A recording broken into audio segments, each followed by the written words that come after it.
Today, we're going to be taking a look at some FNAF fan games that quietly hide some incredibly creative ideas. At first glance, they might seem familiar, but the deeper you dive and get into them, the more original and inventive they become. Some of these surprised me with ideas I'd never seen anywhere else, so let's dive into them. Typically, when speaking about Five Nights at Freddy's games, a large part of the conversation ends up being about the lore of said game. And as I'm sure you all know, the stories of these games are usually incredibly dark, filled with murder, betrayal, and torment.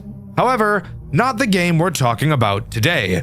In this video, we'll be talking about Chica's Party World Rebaked, one of, if not the most wholesome FNAF game I've ever played. From cute visuals, fun characters, all the way to a story that has nothing to do with dead children at all. There's a lot to unpack in this super fun experience, so join me today as we arch our backs into the world of Chica's Party World Rebaked.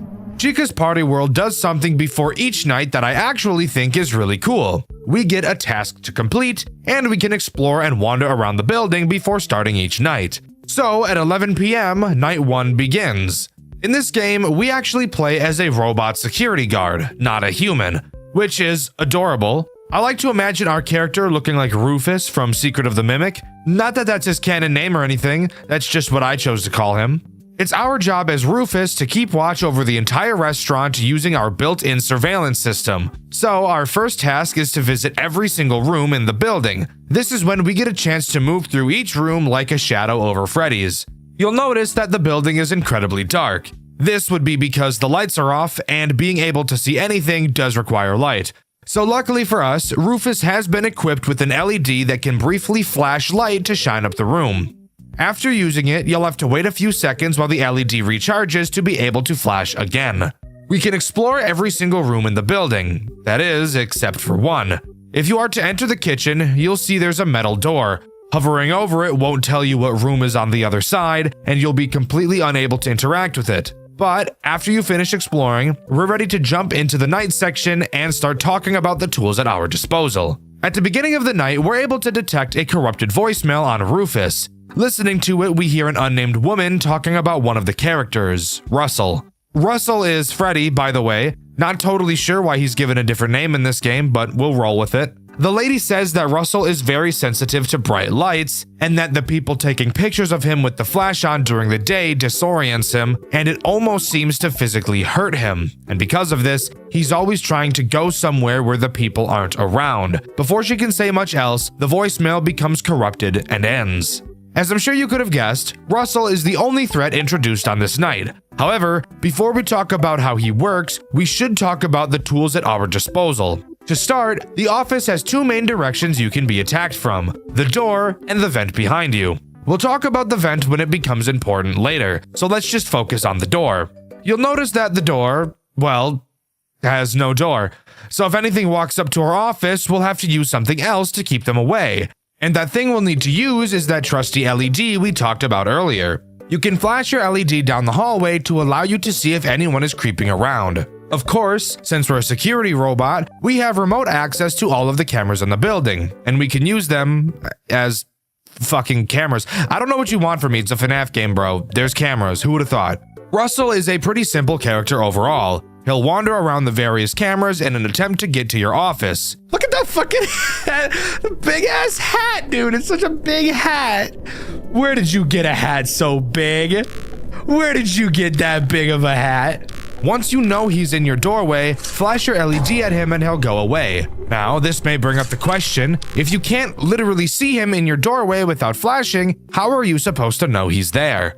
Well, that question has a very simple answer. All you have to do is use the fucking cameras that you have at your disposal. Follow Russell around, and when he disappears and you're unable to find him on any camera, then congrats, he's probably at your door and you should flash him. However, later in the game, I'll tell you about a different strategy I developed for dealing with Russell, because he has an incredibly difficult synergy with another character we'll talk about later.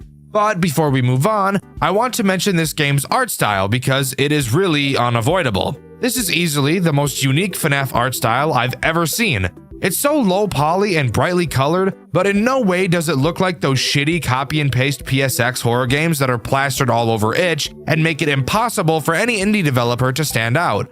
Please, for the love of God, Stop making PSX horror games. Do something unique. Please. Fuck. But seriously, the pastel color palette is super different from a FNAF game, a genre where dark, I don't know where the fuck I am is kind of the norm. I can really appreciate when developers try something different, and I think this game nailed it perfectly.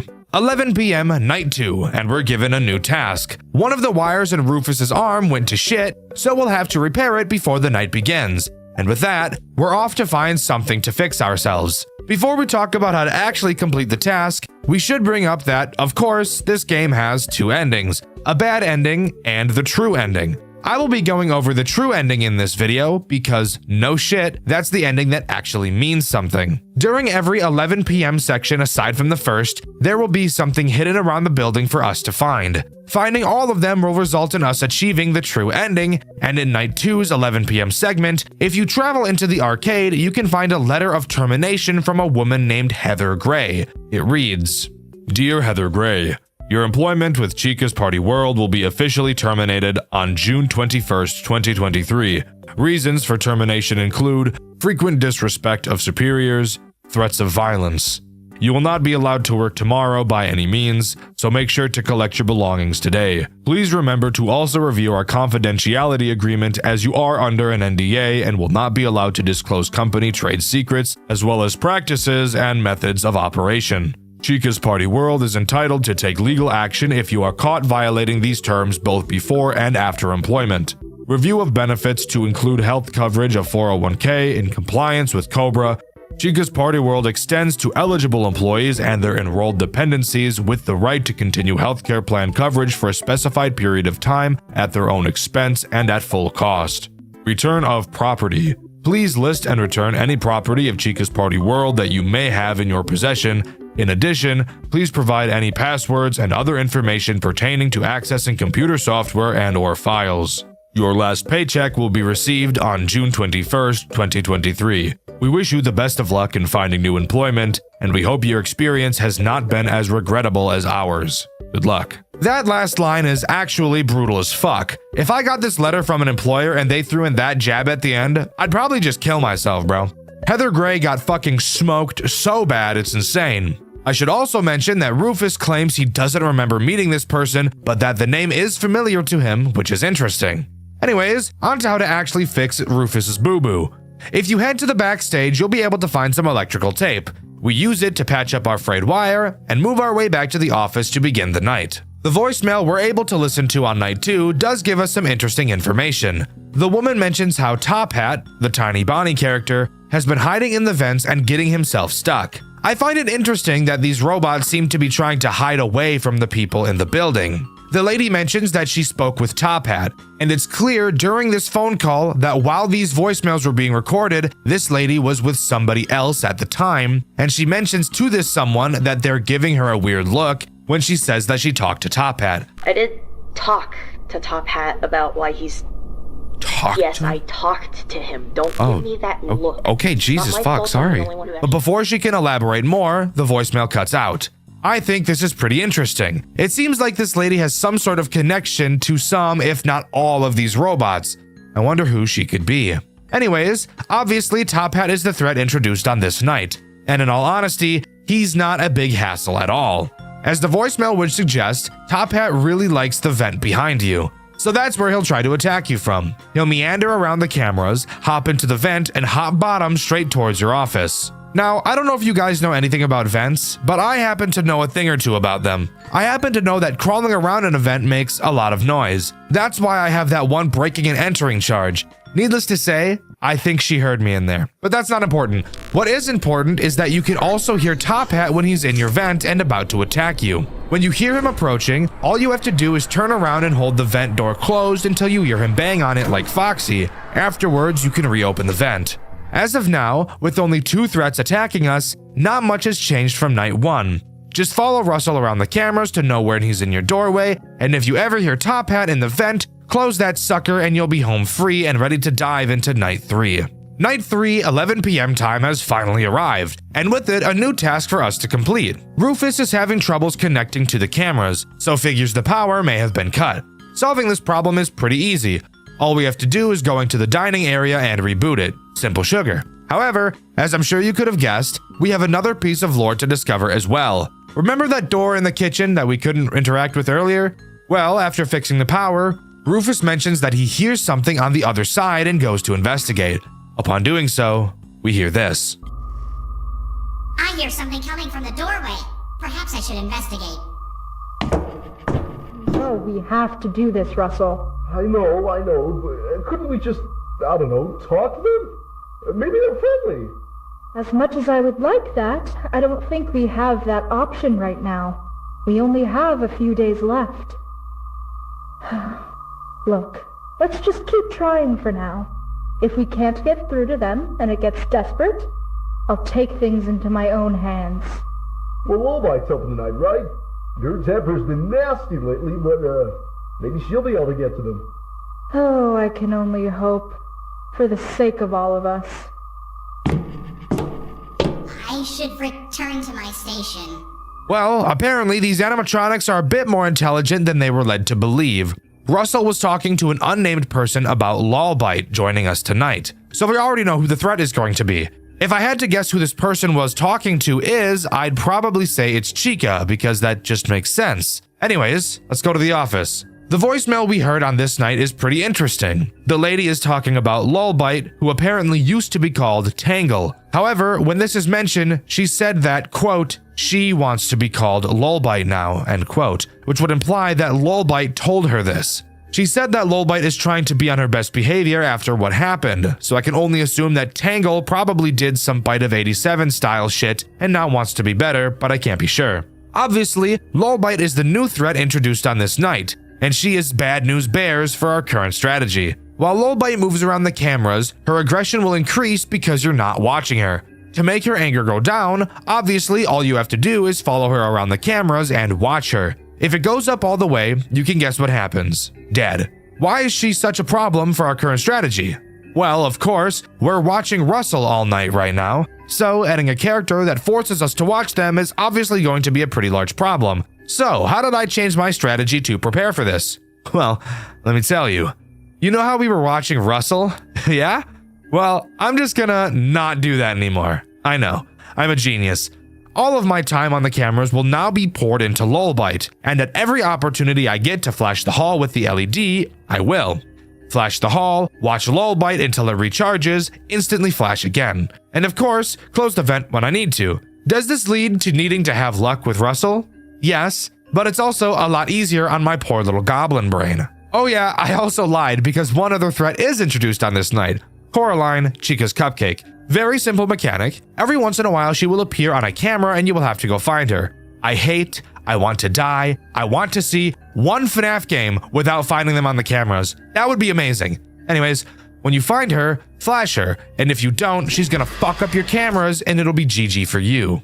Night 4, 11 p.m. That is what time and what night we are currently about to be speaking about. Anyways, the task on this night requires us to investigate a large crashing sound we heard in the building. But before we do that, oh hey look, a note on the table. On it shows a bunch of phrases scratched out with Gears Weld being circled. If I had to guess, Gears Weld is probably the name of a company that builds robots, perhaps animatronics. Continuing with our task, heading to the arcade will reveal that Top Hat is just chilling in the ball pit. Oh. What? I won't tell you what to do. Carry on.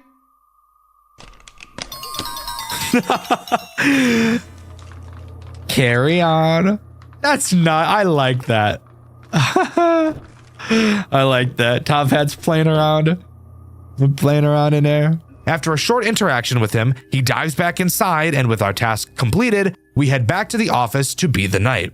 There is one threat introduced on this night, and this is Silver Chicken, or as was originally going to be called, Spring Chica.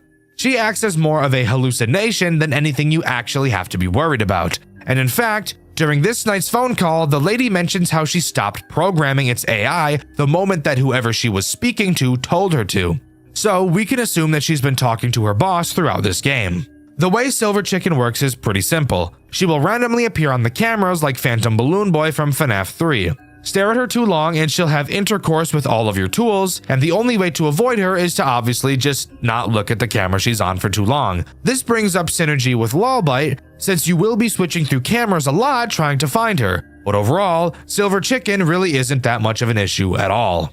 Night 5, 11 p.m. Back to the coal mines for us. During this section, our task is pretty easy, and is technically the exact same as the wire fraying task. Our LED is broken and we need to find a replacement. Just like the wire task, head to the back room and install the new bulb and it's GG. The only difference in this task is that you obviously can't flash your LED while walking around the building until you replace it. However, before we head to the office, near the entrance of the building we can hear the phone ringing. Curious, we walk over to it, and when we answer the phone, we hear the following call. Chica, there you are. Are you guys almost ready? I should be headed down in the next few hours. Make sure you have everyone with you when I get there. Who is this?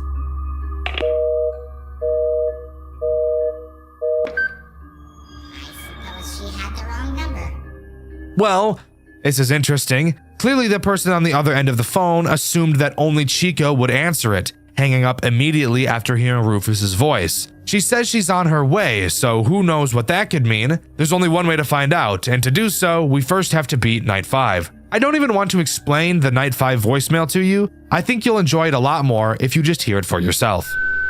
You wanna fire me? Fine. You can silence me, silence every single person who tells you the truth, but it doesn't stop it from being real. These machines are alive. You can argue all you want, they don't think, they don't feel, but no ordinary robot would ever show more compassion than you have as a leader. They're smarter than you think, I promise you that. You can't keep them here forever, and if they want out, they'll find a way to make it happen. And all things considered, I'm glad I won't have to be working for you when it happens. 6. So it's confirmed. These robots are alive and they want to leave. And come to think of it, the girl in these voicemails sure sounds a lot like the girl we just heard on the phone who said she's coming this way, and she was fired. I wonder if she's not coming to take these robots away. Before we can figure that out, we first have to talk about the final threat this game introduces. The main attraction herself, Chica. Something I quickly want to mention is how fucking groovy the music is on Night 5. I wouldn't call this night a boss fight night, but the music really makes it feel like one. Chica works very similarly to Russell, except she is much harder to track on the cameras. If you ever find Chica on the cameras, she will quickly jump into the blind spot of the camera to prevent you from seeing her. So while you do know which camera she's on, when she hides, it'll be impossible to tell if she's there, which I think, while annoying, is really cool. It shows how intelligent these robots are. Her goal is to get to your door like Russell, except where when Russell reaches the crossroads, aka this T-shaped part in your cameras, he will immediately show up at your door. Not Chica. Chica will jump between the left and right cameras of the crossroads and at random jump into your doorway. So you most certainly will have to try your best to keep an eye on her. Once she enters your doorway, just like Russell, flash her with the LED and she'll go away. And if you can hold your nerves together for long enough, you'll beat Night 5, and if you've collected all of the secrets during the 11 p.m. sections, we'll get this final cutscene. Through the past nights you've spent here, something starts to click in place within you. These robots aren't just company property like you have been told to believe. These are people. Perhaps they may not walk and talk and breathe the same way that humans do, but there is no less still a sense of kinship, a sense of living. You aren't as different as you were told to think. As you wander out of your station, you see them start to leave. One by one, the animatronics start to make their way out of the broken entrance doorway, aided by someone on the outside. You tap on the shoulder of Chica from behind, the last one to go out of the door, giving her a small jolt of surprise. What? Oh, it's you. It's by no means an unwarranted reaction, that of shock and a hint of disdain. You can't blame her too much. They reprogrammed you specifically to hinder her. I want to come with you, you say, much to her surprise as well.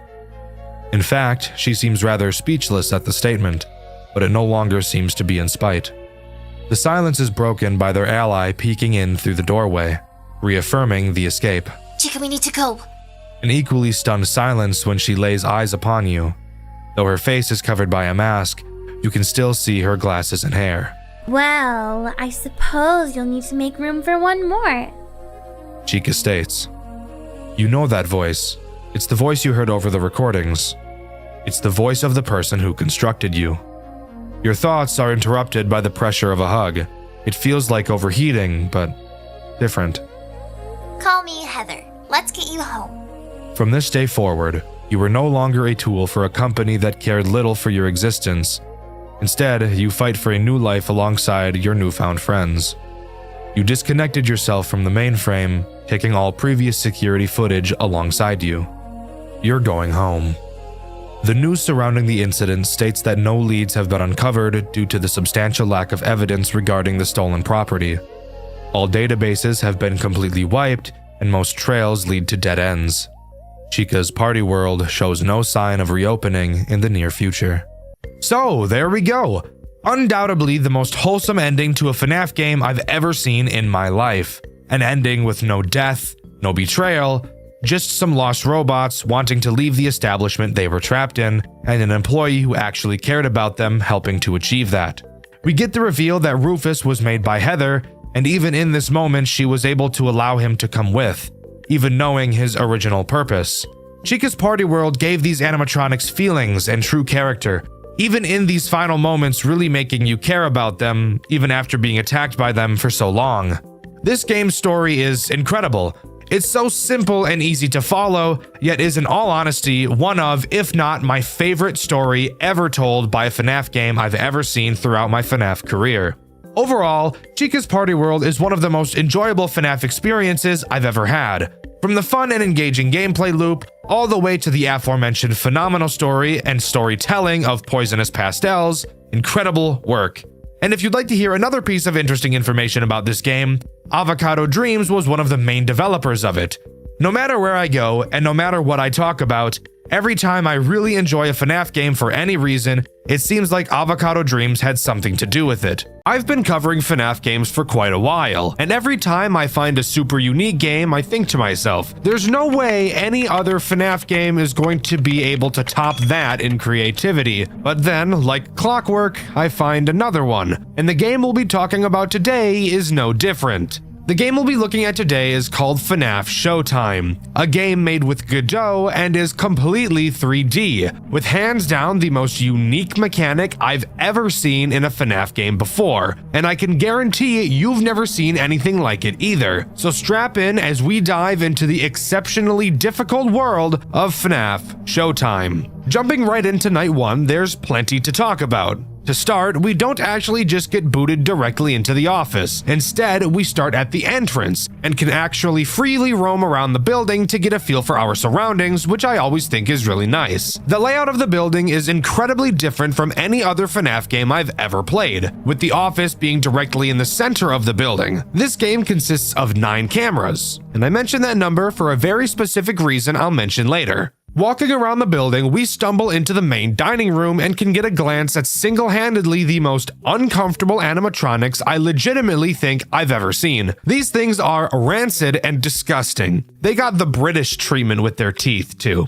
That's nasty. What the fuck? Oh my. Look at that pot belly, bro. Dude, that cheek is nasty. That cheek is actually so gross. I don't like it at all.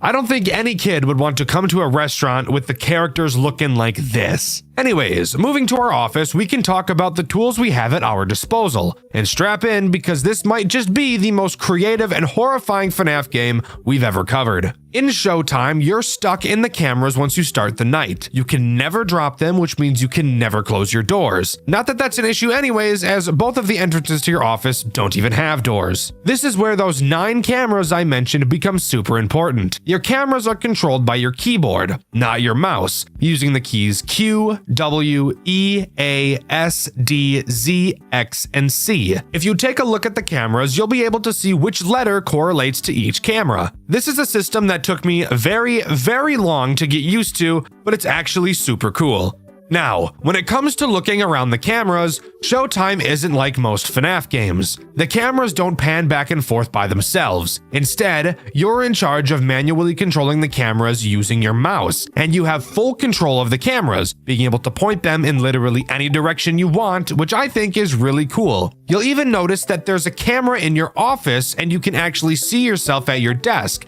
But if we can't leave the cameras and there's no way to close the doors, how are we supposed to defend ourselves from the threats this game introduces? That is an amazing question. But before we answer it, let's talk about the 2 threats this night introduces. Night 1 introduces both Bonnie and Chica. I'm going to be talking about them at the same time since they both behave in the same way. Obviously, their goal is to reach your office, so that's exactly what they'll do. Something I really like about this game is you can always watch them move around the building. They don't have just one static frame for each camera. As this game is a 3D environment, the characters actually do roam around. Now, onto how to defend yourself. Well, your camera is equipped with the ability to reset the animatronics and force them to go back to where they started. And how do you activate this? Well, let's just say I hope you guys have been practicing aim labs because you're gonna need it. By holding left click, you can shoot a signal out of the camera where the crosshair is pointing. If you see Bonnie or Chica anywhere on the map, aim the crosshair at their head and hold down left click. Do this for long enough and a little jingle will play and their eyes will glow yellow, signaling that they will return to their starting location. Is that not like the coolest shit you've ever seen? I've never seen anything like that in a FNAF game before. I love it when fan devs try something new, and I think this one really nailed it, because this makes this game incredibly stressful. And that's for one main reason. You'll notice that there are a bunch of employee-only doors all around the building, and that's for a good reason. If the characters could only come from one area, it'd be way too easy to just camp their spawn points. So, when a character goes into attack mode, they will appear from literally any of the employee doors around the entire map. They can start in the main dining room, they can start in the entrance, the 2 party rooms, Pirates Cove, the arcade. It doesn't matter. They can come from anywhere, needing you to constantly be monitoring everything and listening for footsteps to see where the characters are going to come from. It is hard to put into words just how cool and creative this mechanic is. Nope. Get the fuck back in there, dude. I want nothing to do with you. This is gonna be fun. This one's gonna be fun, dude. Holy shit. These characters move around a lot, so you will have to be tracking their heads constantly, which I personally think is really fun. And I think it's absolutely terrifying when you hear a character's footsteps, but you can't quite tell which room they're coming from. That mad dash looking around the cameras to try and find them in time really adds to the tension this game builds. Dude, where are they going? I cannot keep track of these guys for shit, dude. And it's only going to get crazier and more difficult as we continue. So let's move on to Night 2. Night 2 only adds one new threat to the game, and that threat is Foxy. Honestly, not that big of a deal when compared to the other characters and their bullshit. Foxy is very simple. He stays in Pirates Cove the entire game. He'll slowly move through different phases before charging at your office. Throughout the night, just make sure you're shooting him to reset his position, and he really shouldn't be an issue at all. No, where the challenge of this game comes into play is Bonnie and Chica, and the awkwardness of aiming and resetting them, as a lot of the time it feels very unresponsive. One of the strategies I came up with was at the start of the night, pointing all of the cameras at every possible place where the animatronics can come from. That way I can watch all 9 of them at once and see which characters come from which doors. And this would be the perfect strategy, except for 2 main problems. Let's start with the smaller issue. But don't get it twisted, it's still a pretty big issue. The characters move very quickly when they're walking. That by itself isn't a problem. What is a problem is the inconsistent amount of time it takes to send the characters back. Sometimes when you shoot them to reset, you only have to hold the mouse down for 3 seconds, and other times you have to hold it for upwards of 8 seconds. This massive inconsistency makes it very difficult to deal with the characters properly. But now onto the much bigger issue, which I admit is partially a skill issue on my end, but it also shows one of the game's flaws. An animatronic can be in a room. No shit. However, if you're looking at a character in a room from a camera that is not in the same room, you will not be able to reset them, even if you can clearly see them and have your crosshair directly on them. I think this is a problem. As mentioned earlier, it can take several seconds to send these characters back. And they're very fast, so they will be switching cameras frequently. And you'll have to match what cameras they're going to constantly since you can't reset them from the room that the camera isn't in, even if you see them. The part where this is a skill issue is, I haven't been able to learn the map perfectly, to know off the top of my head how all of the rooms are attached. When you control the direction of each camera, and there's 9 of them, it will very, very quickly become incredibly disorienting to even figure out which area of the building you're in, let alone track 2 characters that are constantly walking around all the time. Again, this specific part is a skill issue for sure, but I do think my previous point is an actual problem. Okay. Got my fucking aimbot on, bro. What the fuck? This is cheating. Bonnie's cheating. The fuck, where is he? Oh shit. Dude. Where the fuck is he? What the fuck? Dude, where the fuck was he? I could not find his ass. The fuck he go to, bitch? But with that out of the way, let's move on to night 3. Night 3 is actually a doozy, guys, I can't lie. While no new threat is introduced, an entire new mechanic is implemented that makes this game extraordinarily harder than you could ever imagine. What is that mechanic, you ask? Well, let me tell you, pretty much Satan. Now, at specific times throughout the night, all of the lights to the building will be turned off for at least 1 in-game hour, sometimes longer, making it incredibly fucking difficult to see anything. So difficult that through my playthrough, which you can see over on my second channel, Dexter Black, I actually had to change my graphics settings to make it easier for me to see, because there's no way in hell I would have completed this otherwise.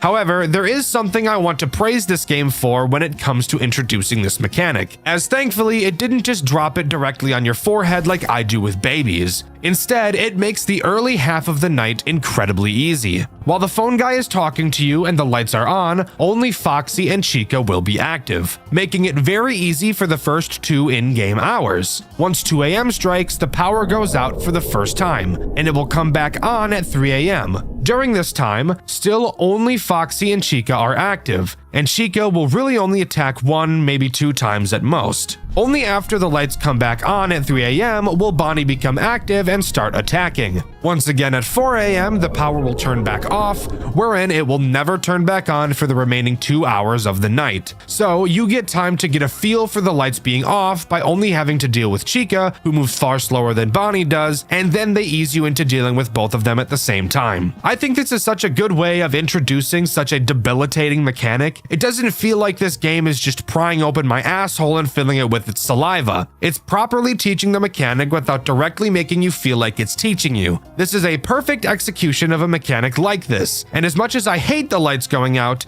this game made me hate it probably as little as I possibly could hate it, which I think is pretty cool. But with that new aids out of the way, let's move on to night 4. Night 4 is an interesting night, and another night that really shows off how wonderful this game is at introducing mechanics to you. With me just talking about how well the light function was introduced, this night has a brand new character so heinous, yet the developer was able to introduce them in a nice way, or at least as nice as possible considering how much this guy sucks. Night 4 introduces Freddy, the big kahuna himself. The role he plays is both very simple and the most terrifying at the exact same time. His goal is, of course, to get into your office. However, the way he does so is what makes him so scary.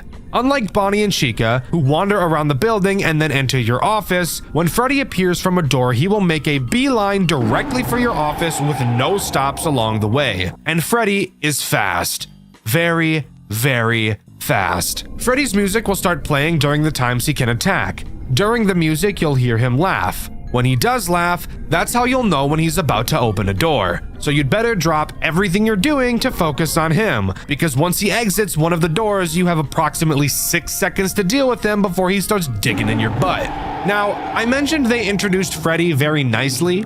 How exactly did they do that? Well, Freddy activates while the lights are off on this night, so that's not very kind. However, during this Freddy attack section, both Bonnie and Chica will not be moving around, so this entire moment is spent focusing on Freddy as you understand how he works. Again, another beautiful execution of a mechanic like this. I dislike when FNAF games introduce a mechanic while everything else is happening with no explanation of how the character works. I think having the player figure it out on their own can be a good thing, but not while everything else is happening at the same time. Wonderful integration, but it makes me very scared for Night 5. Speaking of, let's move on to that. Night 5 overall doesn't add anything new. In general, it's just a much harder version of Night 4, and I'll explain why. Remember how I said that this game did a really good job of teaching the Freddy mechanic? Yeah, well on Night 5, let's just say they're not so nice. There are 2 blackouts on Night 5. The first is very kind. It lasts 60 seconds and consists only of Freddy, just like Night 4. That made me think for a moment, just a moment, this game was about to be very kind. But boy, was I wrong. The second blackout happens at 5 a.m. and runs throughout the final hour. During this final blackout, all 4 of the characters are active, and it's by far the most stressful section this game has ever had. I was skilled and based enough to beat it on my second attempt, but that's only because I'm literally the hunky chiseled god. 2 additional things to talk about on this night. The first is that it reveals another Freddy mechanic. That being, he can attack while the lights aren't out as well, except there is a big difference. Something you'll notice about Bonnie and Chica is that Bonnie is significantly faster than Chica is. During the lights out sections, Freddy will be Bonnie's speed, which is why he's so scary. But while the lights are on, Freddy will move at Chica's speed, still making him a big threat since he goes right for your office, but also makes him easier to deal with. The last thing I want to talk about before we continue is Golden Freddy. During my playthrough of Night 5, which you can see over on my second channel, Dexter Black, I actually had Golden Freddy appear. He appears in your office, and I didn't dare look at him with the office camera, but you can see I was looking at him through one of the party rooms. But with that, that's all Night 5 has to offer. I assumed there would be some form of cutscene after completing it, but no. I was not so lucky. Instead, we're just thrown right into Night 6, where I'm sure we'll have just a perfect happy-go-lucky time. So turns out it wasn't actually a Night 6. Upon walking to your desk to start the night, you're greeted to the extra screen where you can play any of the previous nights again, do a custom night, a real-time night, and do 5 unique challenges. So as far as we're concerned, that's all FNAF Showtime has to offer. I'm just kidding. Of course we're going to talk about the challenge modes. So let's quickly go over the first and most boring one of them all. Blackout. As the name suggests, the entire night has the power out. So say hello to Usain Bolt Freddy pile driving your rear from the back for the entire night. Not a very interesting challenge mode, but definitely a challenge mode nonetheless. The next challenge is called Find the Cupcakes, my personal favorite challenge mode, and you'll never guess what it is we have to do on this night. Throughout the cameras, 10 cupcakes will be hidden. All you have to do is find each of them and reset them to collect them. The only threat active on this night is Chica, which makes sense since it is her cupcake, but I do feel it makes this challenge far too easy. I think having all the characters active but at lower AI values would make this challenge much more interesting. This next challenge we're going to talk about is very, very evil. Like, think of the most evil thing you could possibly imagine, right? Think about it. Think of its shadow, right? Start with like a shadow, just got like a shadow ball, and now mold that shadow. Put it between your fingers, let it slide like you're making some clay ball in art class in 5th grade, right? Shape it into the most annoying, fucking terrifying piece of garbage you can possibly think of. Is the shadow you molded the shape of Balloon Boy? Because if it is, you guessed this challenge night perfectly. This challenge is called Camera Problems, and I bet you can take a perfect guess as to what that means. During this night, while all characters are active, Balloon Boy will occasionally, and very frequently I might add, cause one of the cameras to break. When he breaks a camera, he himself will be present in the room of that camera and you'll have to reset him. But how do you do that if you can't access the camera? Well, you'll have to find him in that room from another camera and reset him through that one. And Balloon Boy, we all know him, is just an asshole. Piece of shit, smelly ass, goofy ass, shitty ass, pissy ass, farty ass, sharty ass, stupid ass, dumb ass, bitch ass, dunce ass, fuck ass boy. This is an incredibly difficult challenge, and I love that a new character was created specifically for it. I think that's really cool. The next challenge is called Above and Below, and did something I would have never expected. All it does is add a brand new character alongside all of the other ones we've already been having to deal with, that character being Mangle, who is by far the most terrifying character of them all. You'll notice that above each employee door, you'll also find a vent. These vents are where Mangle comes from. And the challenge for Mangle comes from both her being on the ceiling and by being the fastest character in the entire game, even outspeeding Bonnie and Freddy. That's all this challenge is, but holy shit, Mangle is so fucking fast and it makes this challenge one of the hardest. But I still don't think it's quite harder than Balloon Boys. The next challenge is called Divided Attention, and you'll be able to guess exactly what this night is going to offer the moment you load into it. That being the fact that you can hear a music box. And if you check the prize corner, you'll see a small music box on the counter.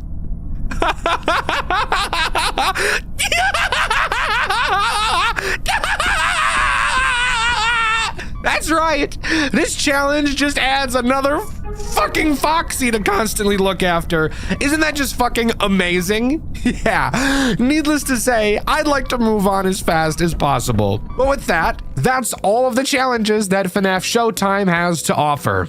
And overall, I think FNAF Showtime is an incredible game. Even though there are only 4 characters throughout the main night sections, this game proves to be one of the most difficult I've ever played. Learning how to track the characters and prioritizing them is exceptionally difficult, but it's so cool. When you think of the best FNAF games, what games do you think of? What are your top 5 in terms of quality alone?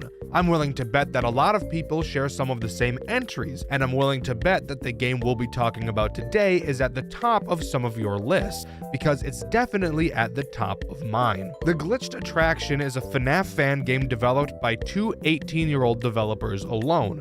The reason I mention their age is because of how impressive this game really is, and how impressive it is that only 2 brand new adults managed to design it themselves. When I first learned how old these guys were, I was shocked.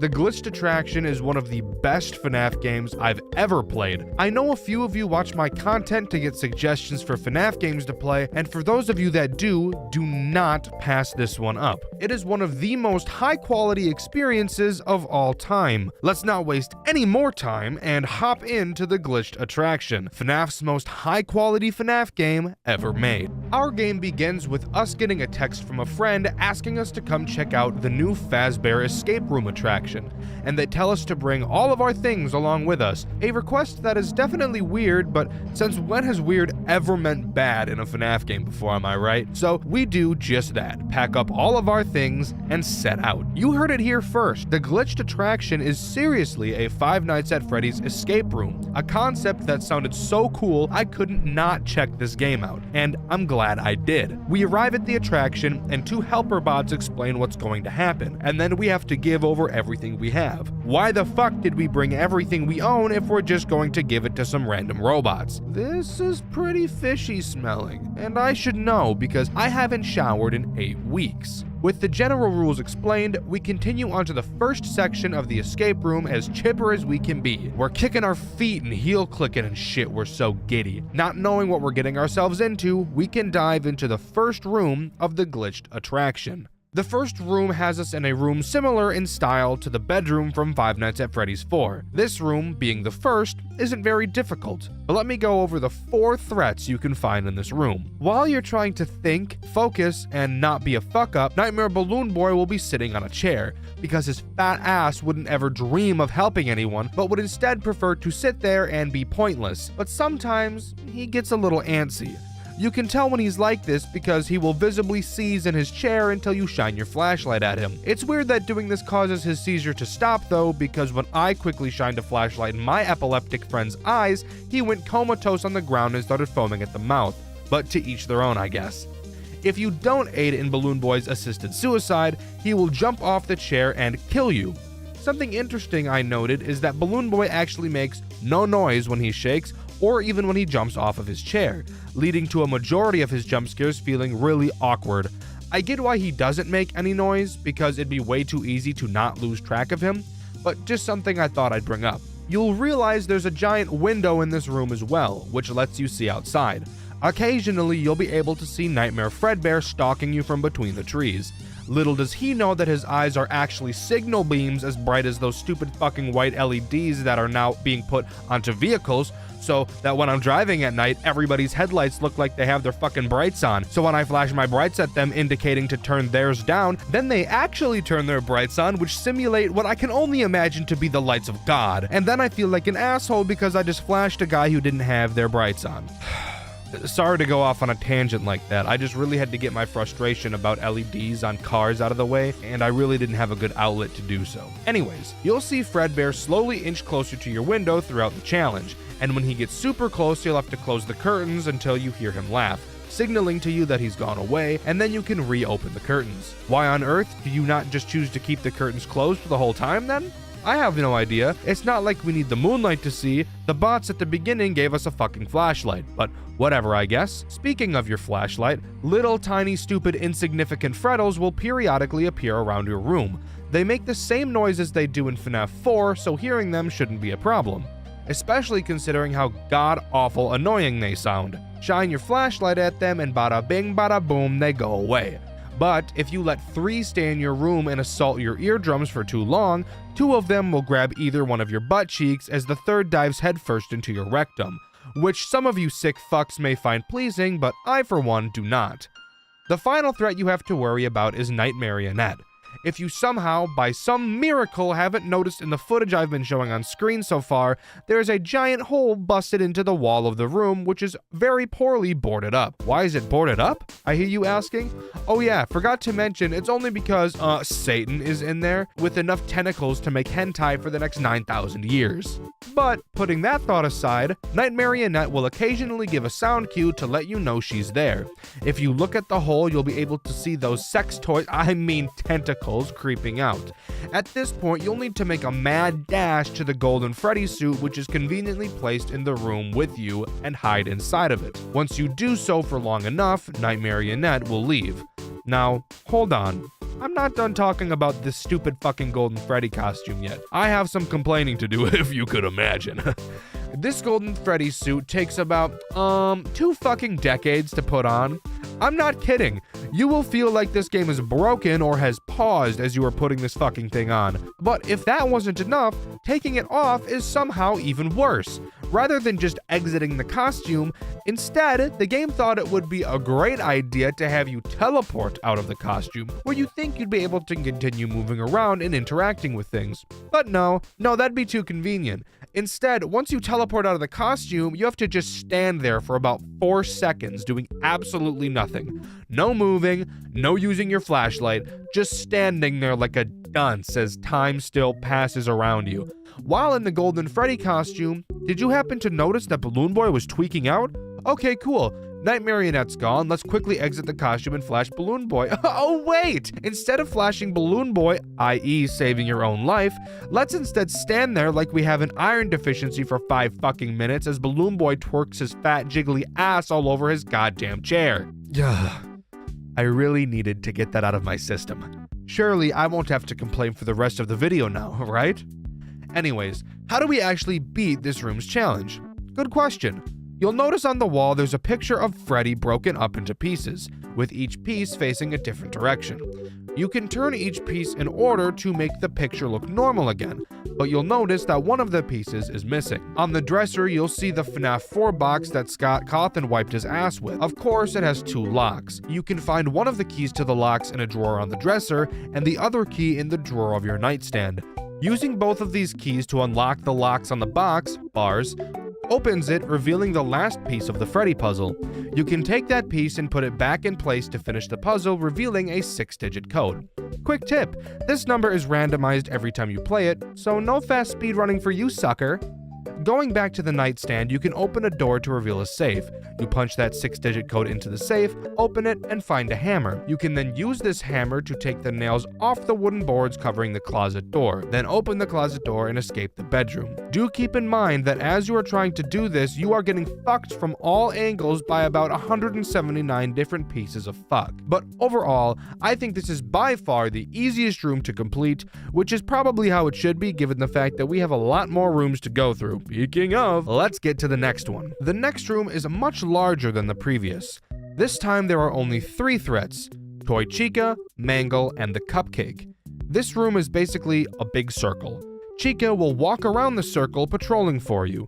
If you get in her line of sight, she will start to chase you. If she catches you, she will throw the meanest right hook I've ever seen since Muzi. You can hide in any of the several lockers lining the walls, but be aware that not all lockers can open. And if you want to know something super awesome, which lockers open are randomized each time you play. Meaning if you lose a run, some of the lockers you hid in before probably will be locked this time. Isn't that awesome? The Cupcake will also patrol around, but he is much less important. He himself can't end your run, but if you're not watching him and accidentally step on him, he will squeak, causing Chica to be alerted to your exact location. For me personally, I hate this type of mechanics in games. I want to note I don't think they're bad mechanics, I just don't like them. When there's a puzzle, I would like to be able to focus on the puzzle without having to worry about being chased at the same time. It also doesn't help that I don't handle being chased very well in any game, period. But it definitely doesn't help when I'm trying to focus on solving a puzzle on top of that. Just a me thing. But if that wasn't enough for my poor heart to handle, we have Mangle tacked on top of that. Mangle is hiding in the ceiling throughout the challenge. Occasionally, you will hear vent noises. When you do, that's when you know Mangle is about to drop down on yo ass. She has two possible drop locations. If you hear the vent noises on a side of the room that you're not on, you can safely ignore her as long as you don't then move to the side she's on. But if you hear her on a side of the room that you are on, you have two options. You can either A, move to the other side of the room, which might be a problem if Chica is over there, or B, hide in a locker. If you don't hide and Mangle happens to see you when she drops down, she will start to chase you. And unlike Chica, when Mangle chases you, there's no way to make her stop. At that point, even hiding in a locker won't be enough to be able to protect your cheeks. So, about the puzzle I was bitching about earlier. You'll notice a large door locked via a pin. The pin is 6 digits long and consists of 6 different symbols. Around the dark room, you'll have to find sticky notes on the walls that correlate each symbol to a number, which will give you the code order needed to unlock the door. If you couldn't have guessed, yes, this is also randomized each time you play. Simply find all the notes, type in the code, and you're done. Come on, you didn't really fall for that, did you? That was way too easy. This is a FNAF game, remember? And according to the FNAF game dev rules, difficulty equals quality. So let's make this as hard as possible. After opening up the door and flipping 4 switches to turn the power to the room on, a whole new world of fuck opens up to us, including a brand new threat, Withered Freddy. Withered Freddy sits inside of a music box, which I find weird because the marionette is literally in this room. I don't know why they didn't just use her for this mechanic, but whatever. Freddy's music box will slowly wind down, and if you don't keep it wound up, he will right hook, shatter the glass, hop out, and chase you. Just like Mangle, there's no hiding. If you hide inside of a locker, Freddy will stand outside of it and wait for you to come out. And when you do, you guessed it, he eats your ass. But because the devs of this game hate their players, if you wind Freddy's music box up too much, he will also shatter the glass and then shatter your sphincter. Cool. As if this wasn't hard enough for poor old Dexter to handle. What do we have to do now? Well, inside of the room you opened, there's some shit on the wall and we need to find some gears to make the contraption work. Again, you will just walk around the room and find all the needed gears and put them back in their place. Once you do, a door on the opposite side of the room will open and you'll have to make a sprint of fate over to it. And then finally, the room is complete. This room isn't bad by any stretch of the imagination. I actually really like the concept of adding another threat halfway through. I just personally hate it for reasons stated earlier, but that's just a skill issue on my part. Moving on. Do you like complex things? Well boy, do I have a treat for you. The third room challenge is a nightmare. Let's waste no time and do a Tolarian Community College level threat assessment. This room has 4 threats: Springtrap, Dreadbear, Phantom Foxy, and Phantom Balloon Boy. Phantom Balloon Boy is simple, so let's cover him first. He works just as he does in Five Nights at Freddy's 3. He can randomly appear on any of the cameras. If you look at him on the camera for too long, he will jump scare you and cause a video error. Except the video error in this game just means that the camera he jump scared you on can never be used again for the rest of the run, which I promise you is a very bad thing, and the reason will be revealed later. Phantom Foxy can appear in any of the 2 doors connecting to your office. If you look at him for too long, he will charge at you and jump scare you, causing a level of hallucinations to appear. If too many levels of hallucinations appear at once, it's game over. Now, let's talk about the real threats of this night: Springtrap and Dreadbear. Dreadbear can be seen on the cameras and will attack either one of your doors. Do note that you can close these doors and they each have their own power supply. But Dreadbear is unaffected by the doors and will break them down if they're in his way. You'll have to watch the cameras to see which door he will be attacking, and when you see him charging towards one, you will have to hide under the desk on the opposite side of the desk to where he is coming from in order to stay out of his line of sight when he enters your office. Eventually, he will leave and you'll be safe to come back out. Springtrap is a goofy little thing, to say the least. Springtrap will climb through any of 3 vents, which you can see on the cameras. 2 vents bring him to your respective office doors, and the 3rd leads to the vent that is directly above you. If you see Springtrap climbing through a door vent, you will have to simply close the door to the side he's going towards. If you see him climbing through a vent that brings him to the top of your office, you'll need to quickly turn off the power to the office and hide under your desk. He'll drop down, and once he can't see you because the lights are off, he will leave. You got all that down? Good. Because we have a whole load more of fuck to talk about next. That being, how do we escape this room? Well, the goal is to open a tiny vent near the ground beneath the TV screen. To start, you'll want to check near the desk to look for a code. It's random every time, and where it appears next to the desk is also random every time, so have fun. Once you get the code, you head over to the TV screen and press Developer Mode, and then type in the code you found in your office.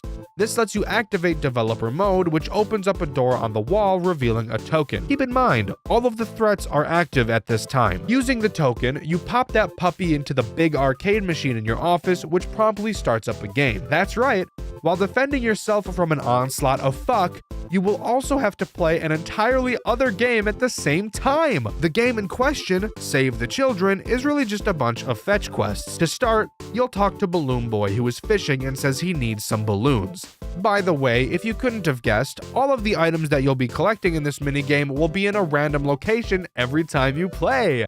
Because God hates you. When you bring the balloons back to Balloon Boy, he will give you one of the fish he caught. Then you need to find Old Man Consequences and give him the fish, since the pond he's fishing in doesn't have any. Once you give him the fish, he gives you a lily pad for some fucking reason.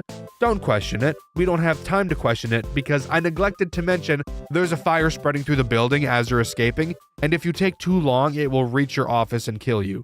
No, I'm not joking. Oh, and again, keep in mind, all of the threats I mentioned are still pulverizing your butthole. Once you have the lily pad, you'll take it back to Balloon Boy's pond and use it as a bridge to talk to this fucking robot thing. The robot says its watch is broken, so fuck you, go look for a clock. Once you find the clock and bring it back to the robot, he gives you a penguin, I think is what that thing is. Then you take the penguin over to Lolbit, who gives you a key to unlock a gate, which then leads you to an area where you need to unlock another gate. Yes, this minigame is still happening right now. You spelunk into a cave and talk to some dude who thinks the cave is too dark. You then have to leave the cave and go look for a torch, head all the way back and give the torch to him. He will then give you a key to unlock the other gate, and when you do, you'll exit the area leading to a William Afton cutscene where he goes sicko mode inside of his Springlock suit. And finally, you have to sit there and wait as the game reboots. Again, we're on a time crunch, so your butthole will probably be puckered at this point. Again, threats are still up the wazoo right now, so don't get comfortable. Once the system reboots, you'll get another 5-digit code which you can use to unlock a box on the office desk which reveals a key. You then use the key on a keyhole in the fucking wall for some reason, and at this point, no matter how much time you have left, the game will start to count down from 6. Once the fire reaches your office, the small vent I mentioned at the beginning of this room will finally open, and you'll be free to crawl through it, but not before Springtrap lunges out and grabs your ankle with lust in his eyes and shit. You quickly close the vent and decapitate that bitch, and finally, you complete the room. Holy shit, this room gave me a panic attack and made me shart my pants. Shall we begrudgingly move on to the next room? I think so. Let's keep this gravy train rolling. Do you enjoy having headaches? If you do, this next room is for you. Let's go over it together. I'll hold your hand. This room is made up of 2 hallways, 2 windows, and a bunch of screens, a small elevator, and a life-size 7-foot-tall circus baby animatronic. The goal of this room is to put baby back together, but I'm getting ahead of myself. Let's first go over the threats this room has to offer. The first threat is Ballora. At times you will hear her music box begin to play. Depending on which side of the room you hear the music coming from, you'll need to go over to that side's hallway and press an electric shock button that will electrify the doorway, shocking Ballora and making her go away. If she gets in, I'm guessing you can figure out what happens next. Ballora is the easiest threat. What else is there? Well, the two other threats are Funtime Foxy and Funtime Freddy. Occasionally, you will hear a gurgling sound cue, letting you know something is wrong with either Foxy or Freddy. You will have to run over to the windows and turn on the light to their room to see where they are. Starting with Foxy, if you see him doing the thug shaker on stage, you just press his shock button, and he will go back to how he's supposed to be. Be careful though, if you shock him too many times for no reason, he'll eat your ass like it's an all-you-can-eat buffet. Freddy, on the other hand, is slightly different. His light button doesn't work. Similar to Sister Location, while looking at him, occasionally sparks will fly out of the wires in his room, briefly illuminating. In this small window of time, you'll be able to see where Freddy is located. He will slowly make his way towards the window, and if he gets too close, you guessed it, ass in his mouth, eating it like a cupcake. If you see Freddy getting too close for comfort, you press the tape symbol button, which will make Bon Bon tell Freddy to get the fuck back on stage. And he promptly will. Again, like Foxy, if you push the tape button too many times for no reason, it's time for the bite of 87 on your asshole. Now, back to putting Baby back together to complete the night. You'll notice that Baby is missing both arms and both legs. The first thing you'll need to do is find the Baby chip hidden on the desk somewhere and plug it into the monitor. For some reason, we don't plug it into a computer, but I guess that's not really important now, is it? Once the monitor comes on, we need to call for Baby's different pieces, starting with her arm. The general goal is to get each piece of her delivered and then fuse each of them to her body. Before I get to the fusing part of this process, let me bitch about the delivery process. So obviously, delivering the parts will take time, which isn't what we want because, as usual, we're on a timer here. And because of it, the devs thought it would be oh so funny to have some of the pieces come in broken, and once you put them on and try to fuse them, only then it will tell you it is broken and won't work, and you'll have to take the piece back off, return it, which also takes time, and then order and wait for another piece to be delivered. Why was this necessary, guys? What neuron fired off in your brain that made you think, how can I be Satan today? Anyways, let's talk about fusing, because this is really where the headache of this challenge comes into play. Starting with fusing the head, which for some reason wasn't already fused on, even though the challenge started with her head already being on her body. In order to fuse Baby's body parts back to her torso, you have to complete a small minigame. For her head, it's basically just Simon Says, but with numbers instead of colors.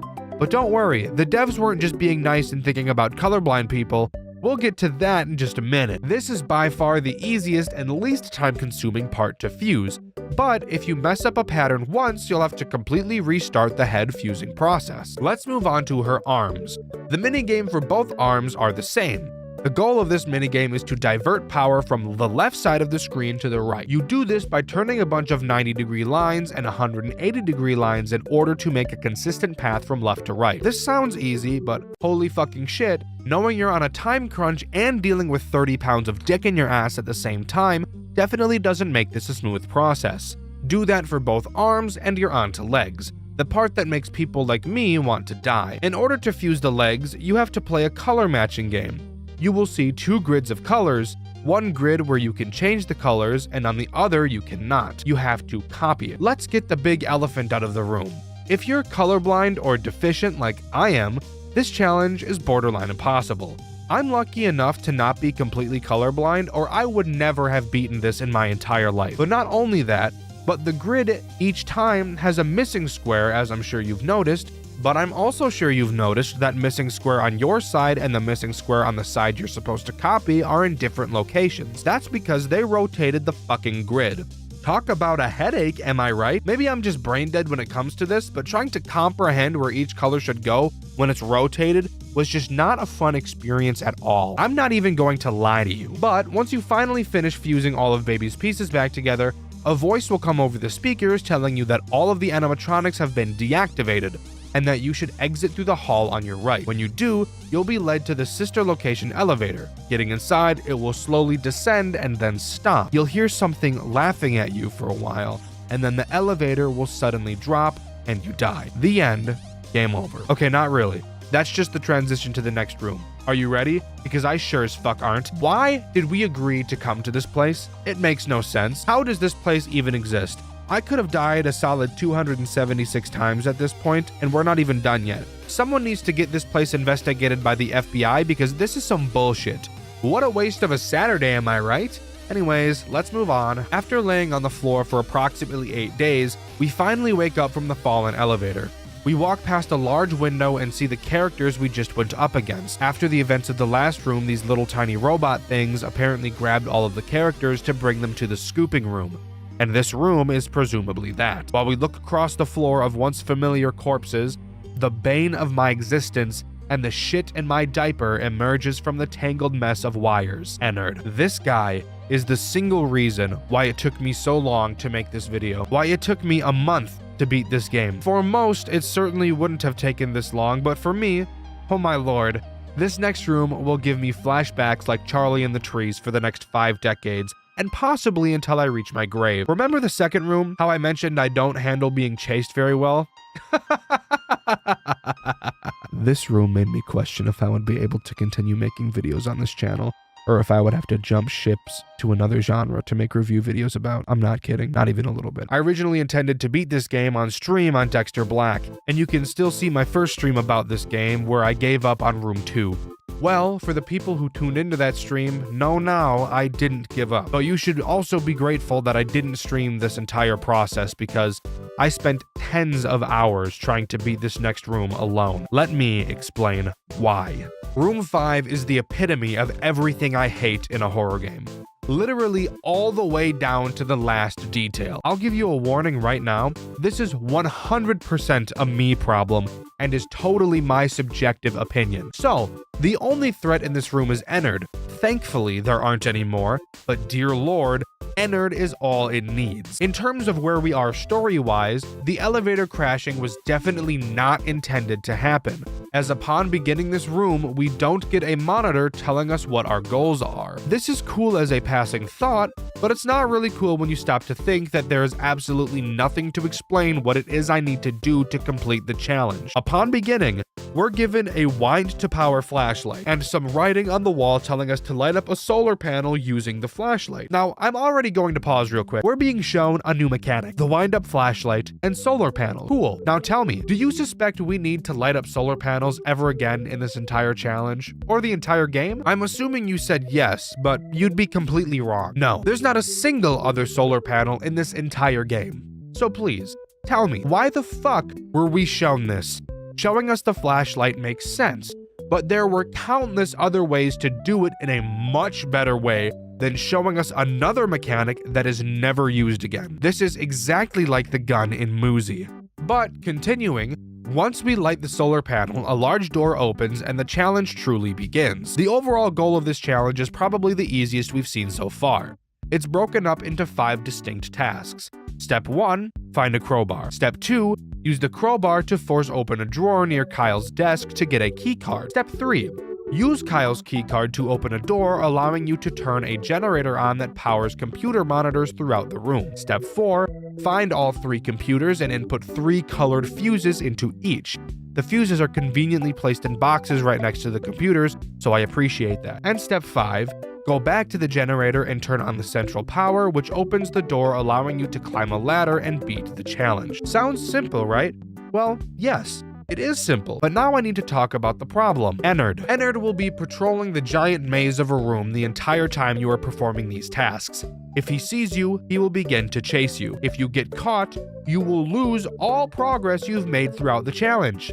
Let me tell you another fact. Unlike every room in this game so far, this room ain't small. No, this room is very fucking large. I hate everything about life. Let me complain about some more stuff. If you are near Ennard, he will hear you and be alerted to you if you do the following. Wind up the flashlight. Makes sense. It's really loud. I can understand that one. If you run. Okay, yeah. I've seen that in other games before. Running is louder than walking is, and walking. That's right. If you move, period, while he is anywhere remotely close to you, he will hear you and start to chase you. What the fuck?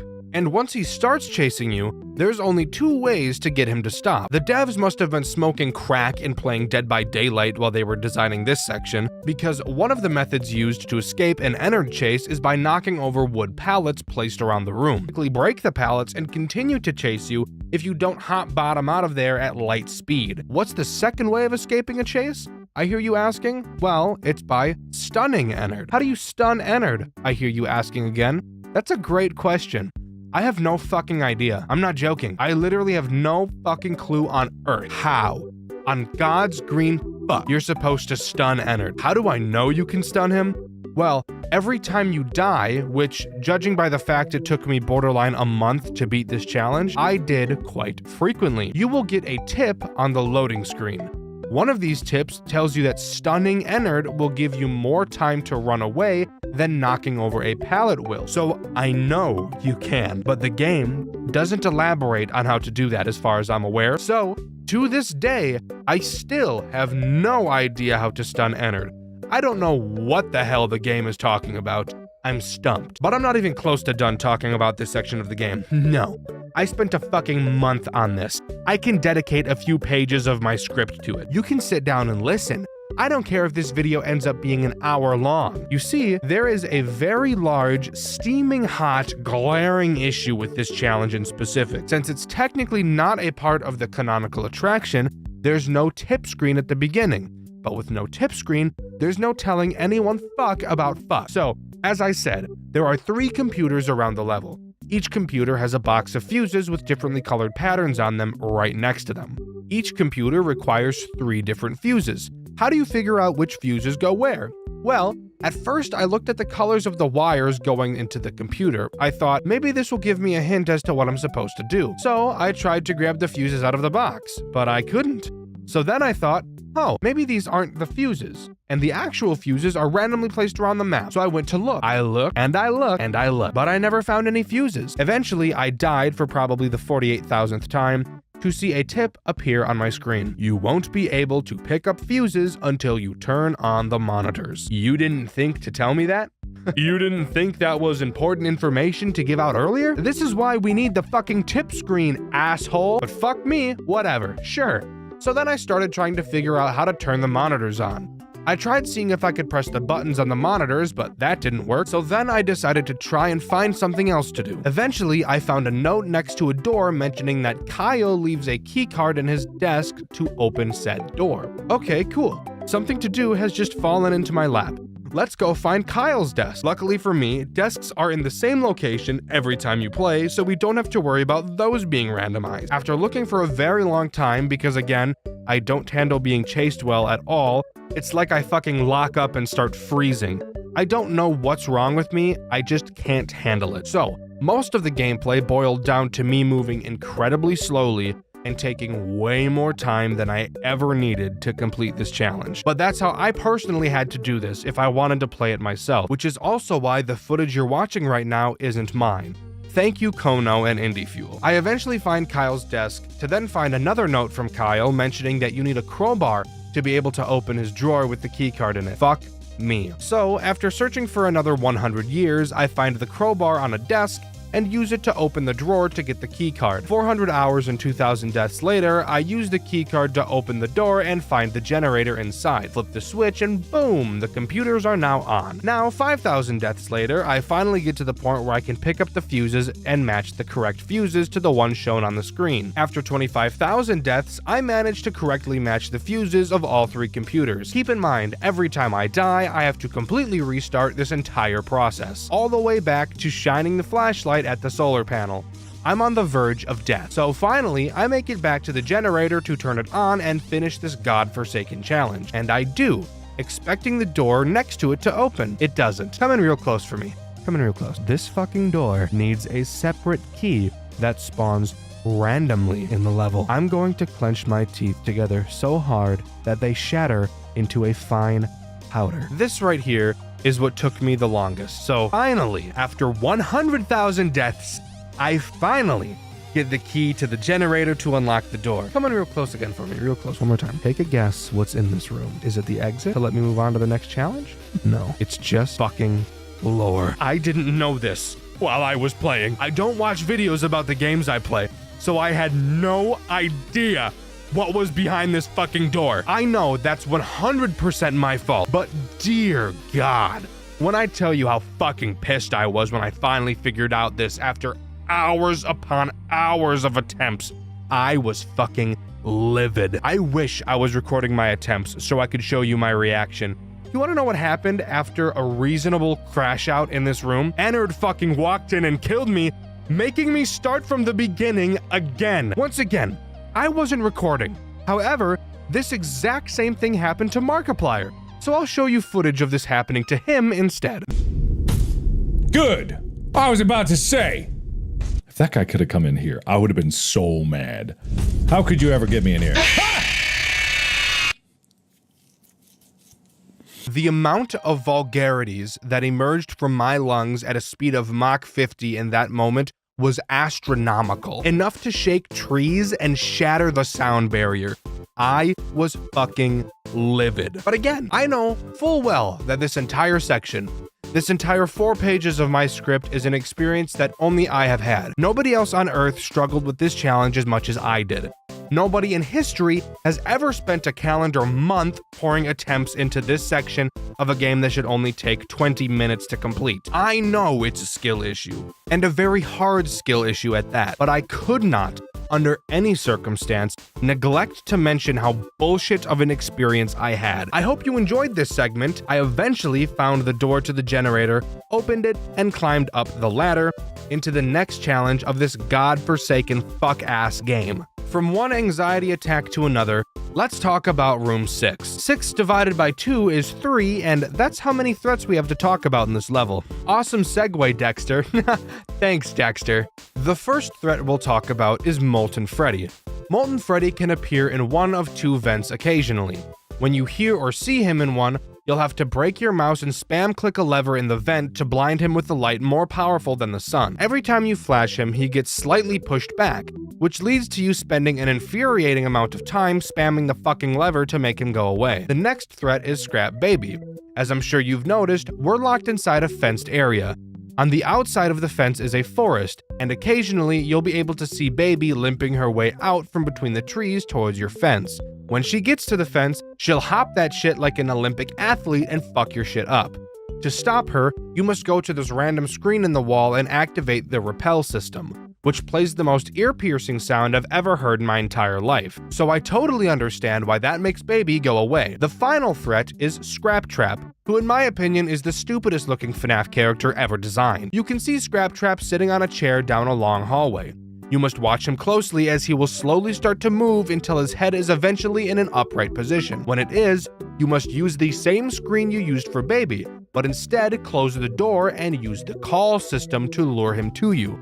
After waiting what will feel like an eternity, you will be able to hear him stand up from the chair and sprint like Usain Bolt towards the door, and pound on it like he's on speed. Then he will go back to the chair and you can open the door and turn off the call system. By the way, the call system is also the worst sound I've ever heard in my whole life. Thank you for asking. That may not sound all bad, but having to deal with all 3 of these fuckers and do the other bullshit we have to do, I promise it will become difficult to manage. So what is it we have to do? Well, the goal is to remove the chains from a fence gate so that we can open it. Simple enough. To start, you'll notice another screen different from the one used to defend yourself. On it, you'll find the opening minigame from Five Nights at Freddy's Pizzeria Simulator. You will need to complete 4 levels of this game, which in and of itself isn't a hard challenge, but when the music is pretty loud, listening for the other characters can be a problem, especially when Scrap Trap doesn't make any noise until it's already too late. After beating this game, you will unlock a prize that we can't access at this moment, so we'll get back to it in a second. Afterwards, you'll need to look around your surroundings to find 2 pieces of paper with a number ranging from 1 to 3 on them, accompanied by a silhouette of a FNAF character. You can use these pieces of paper to input a code into this little toy thing. I don't know what this thing is, if I'm being honest. You only need 2 pieces of the code because you can just brute force the last one. After getting the code correct, a key will emerge. Take that key and run down the hall and unlock a door to the right of Scrap Trap. This is personally where I think this level gets specifically hard, since we'll be spending most of our time in here now, meaning we won't be able to hear Scrap Trap and Molten Freddy. so if you forget to check on them, it's basically GG's. Inside this new room, we can finally obtain the prize we got from beating the Pizzeria Simulator minigame, a Faz coin. You'll notice a projector that's projecting a cut-up piece of paper on the wall. If you pull a lever on the same wall, this tiny little Freddy I can't remember the name of will try to read the projection. But he obviously won't be able to do so because it's only a small piece of a paper, you fucking idiot. Using the Faz coin, you can go back into Scraptrap's room and insert it into Rockstar Freddy's stomach, and then press 3 buttons on his body in an order listed on a piece of paper. This makes sense, by the way. This will cause his mouth to open, revealing the other pieces of paper you need. Slap those bitches on the projector and put them together like a puzzle, which, side note, is a pain in the ass for no reason. The controls are super janky. Slap the lever with your big Coke can penis and have bitch Freddy read it. When he does, a door next to Rockstar Freddy will open with some bolt cutters inside.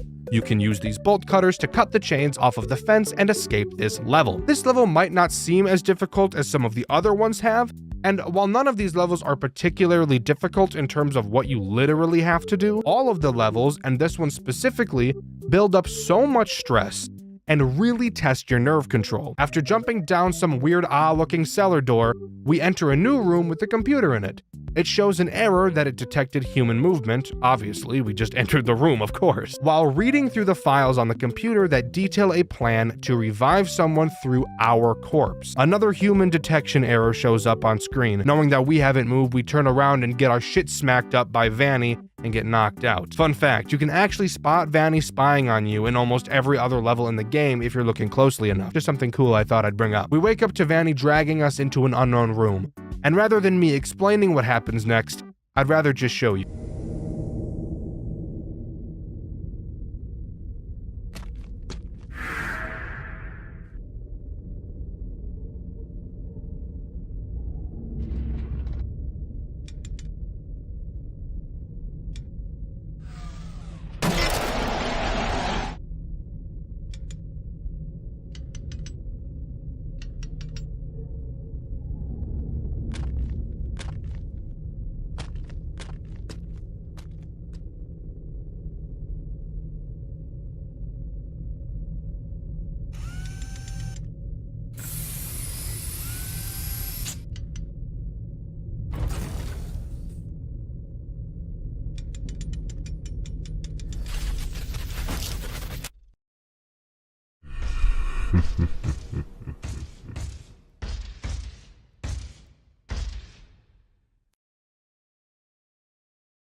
Afterwards, we walk through what appears to be memories of the Bite of 87 events, and the game comes to a close. Five Nights at Freddy's has a very distinct formula that makes all of its fan games instantly recognizable.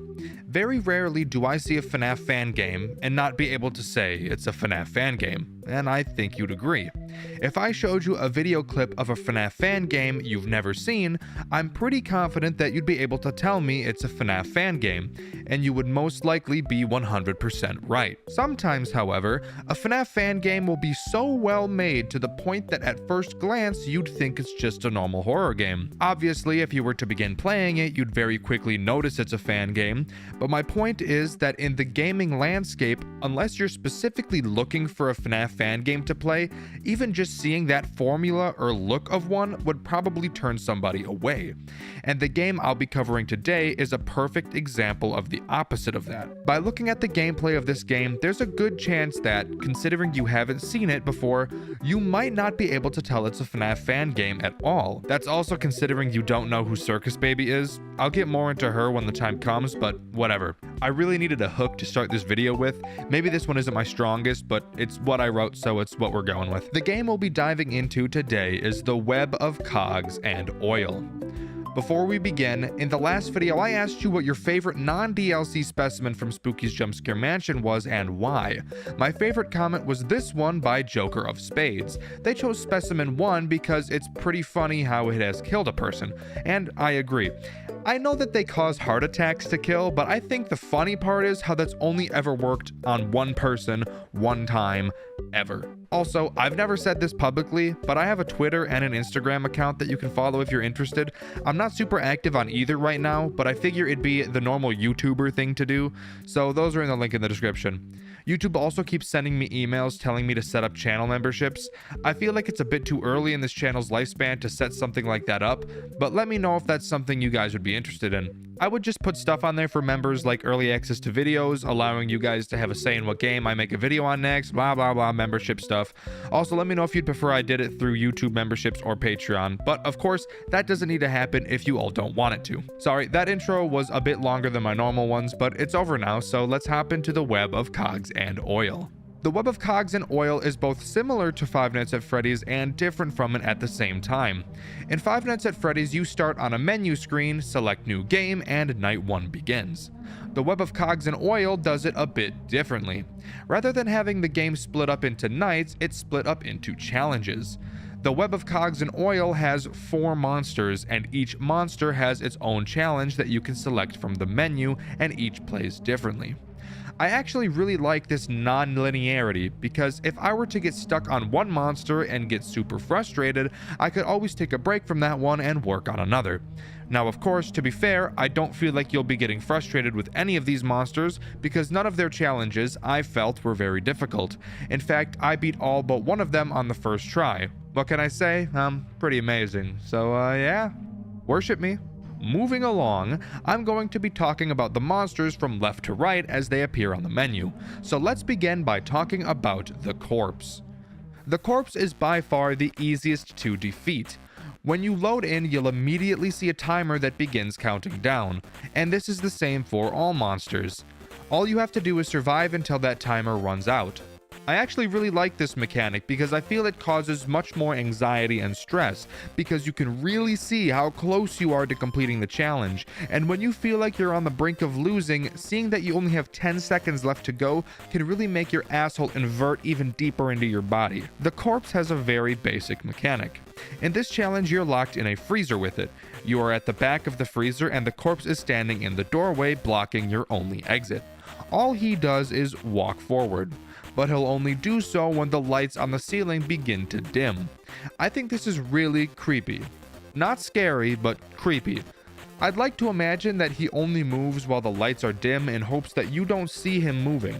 Imagining it like that makes the atmosphere all the more terrifying. So, how do you keep the lights from going dim, you may be asking? Well, if you'd shut up and let me do my job here, I'd tell you, so pipe down, bud. In front of you, facing the corpse, there is a pole coming out of the ground with a crank attached to it. When you spin the crank, it'll recharge the lights on the ceiling, and if the corpse had already inched closer to you, as the lights become brighter, he'll move away from you and back to the entrance of the freezer.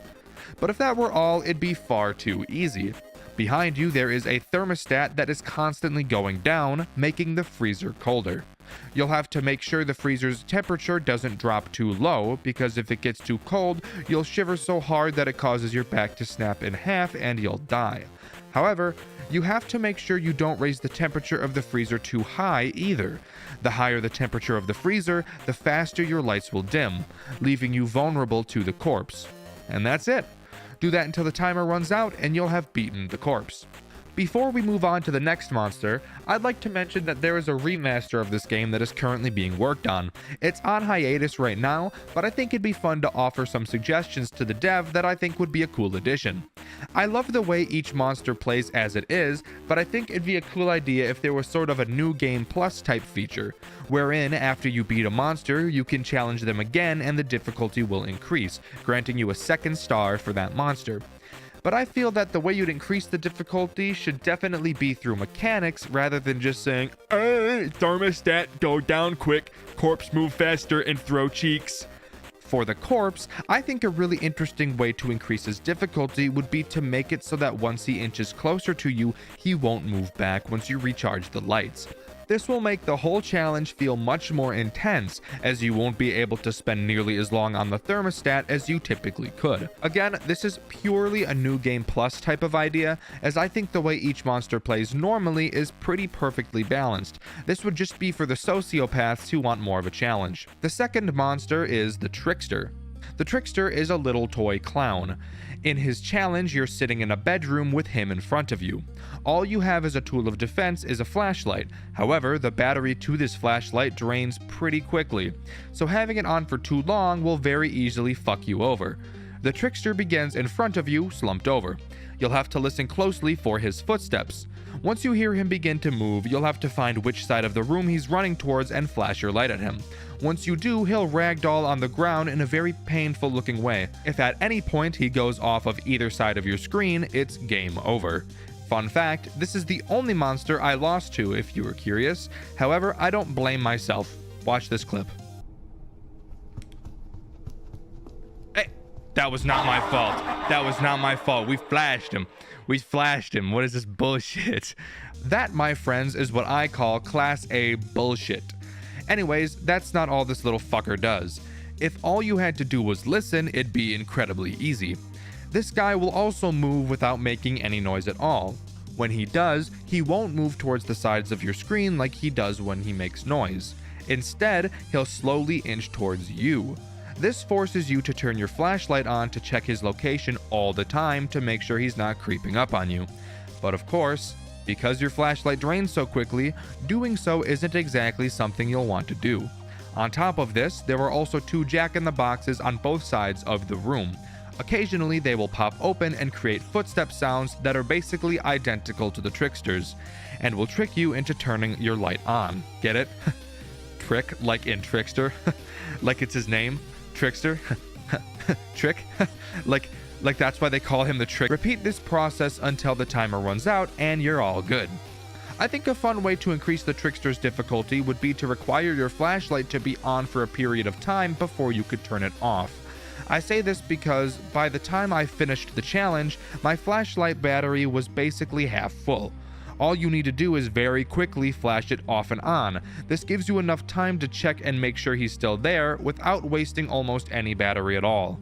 By requiring your flashlight to stay on for even a full second or two before being allowed to be turned back off, you would force the player to have a much lower battery life by the time the challenge is over, making you really think about when you should be using it throughout the challenge. The third monster is the Demon.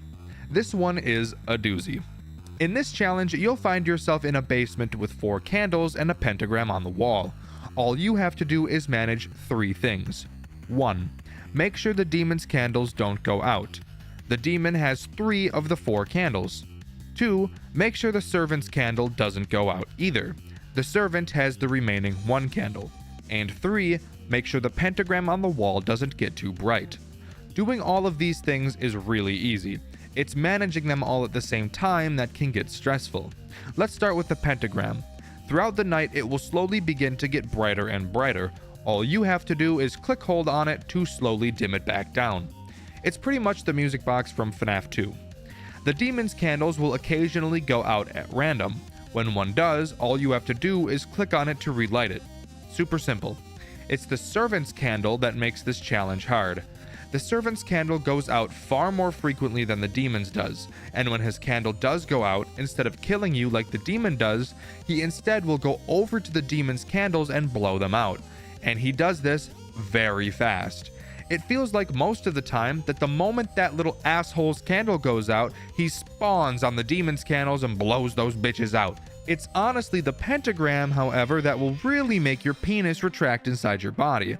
Even though dealing with it is super easy, because of how frequently you'll be dealing with the servant, you'll often find yourself not having enough time to tend to it, meaning that as the challenge comes closer to a close, the pentagram is going to be bright as shit, and I promise you that when it is, you'll be holding your breath. I think an interesting way to make this challenge more difficult would be to have the servant blow out 2 candles at a time rather than just 1. This only works because when all of the demon's candles are snuffed, he doesn't kill you immediately. I also think that if all the demon's candles are out and the servant's candles are out at the same time, you should die instantly. This would just add another epic layer of stress to a challenge that already fondled me non-consensually. The final monster is the Machine. This one is Circus Baby from FNAF. I don't totally understand why the dev chose to use a FNAF character in this game, considering the other 3 monsters were all original, but I digress. If the other 3 challenges didn't make your butthole pucker enough, I promise you that this one will. In this challenge, you're in a very large industrial building. In the room you're in, you'll find a door with a valve keeping it closed, a window in front of you, and a maintenance panel. This challenge switches up the formula in a really small but very interesting way. In this challenge, you're against the clock. Rather than surviving, you never want that timer to reach 0, because if you do, I bet you could take a pretty good guess as to what happens to you. So how do you escape? Well, throughout the building there are several locked doors. You'll have to use the maintenance panel to unlock each of them before leaving the room you're in and escaping. Upon opening the maintenance panel, you'll see all 5 doors marked red and a D-pad on the side of the screen. You'll have to wait until one of the arrows on the D-pad glows green and then press that corresponding arrow on your keyboard. Do this 5 times and the door will turn green, signifying that it has been unlocked, which means doing this 25 times is all you have to do. However, these arrows don't glow immediately. I'd say there's a good 3 seconds between each arrow lighting up, and since you're in a time crunch where every second counts, 3 seconds will feel like a lifetime. You might be wondering where Baby is. Well, you better not keep your panel up for too long because she will quickly, and I mean very fucking quickly, inch closer and closer towards your window. Just looking at her will make her slowly move away. But once she reaches a certain point, no matter how long you look at her, she won't move back. If she gets too close, she'll break the window and kill you. This adds such a high level of stress it isn't even funny. You might think, well, if the arrows take a while to glow and you need to spend time watching Baby, that sounds super simple. But you also need to keep in mind how fast she moves. Having that panel up for 1 second will allow her to move 2 stages towards your window sometimes, and it'll take a solid 3 to 4 seconds to make her completely go away. Do you see the problem here? It is so incredibly stressful, but hey, once you unlock all 5 doors, all you need to do is leave. But all the things are done. Oh, you're fucking kidding. You're fucking kidding. I lied. After doing all that and realizing how little time you have left on the clock, now you need to slowly crank the valve on the door enough times to get it to unlock. And unlike the maintenance panel, the door is not on the same screen as the window, so you'll have to painstakingly look back and forth from the door to Baby. Again, 1 second is enough to make her launch light speed at that goddamn window, so having to look away, do a task, and then look back will feel like a fucking calendar year. But once you get that door open, you're home free. I honestly can't think of a super great way to make this challenge any harder in a meaningful way. Even though I beat it on the first try, it was still easily the most stressful and challenging.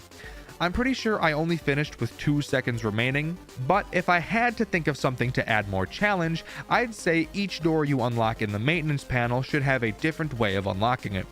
The first door could be the arrow keys, but maybe the second door you have to click one of 9 glowing buttons instead, and then another one could maybe be a number on your keyboard, and then each other door would have their own simple task to do.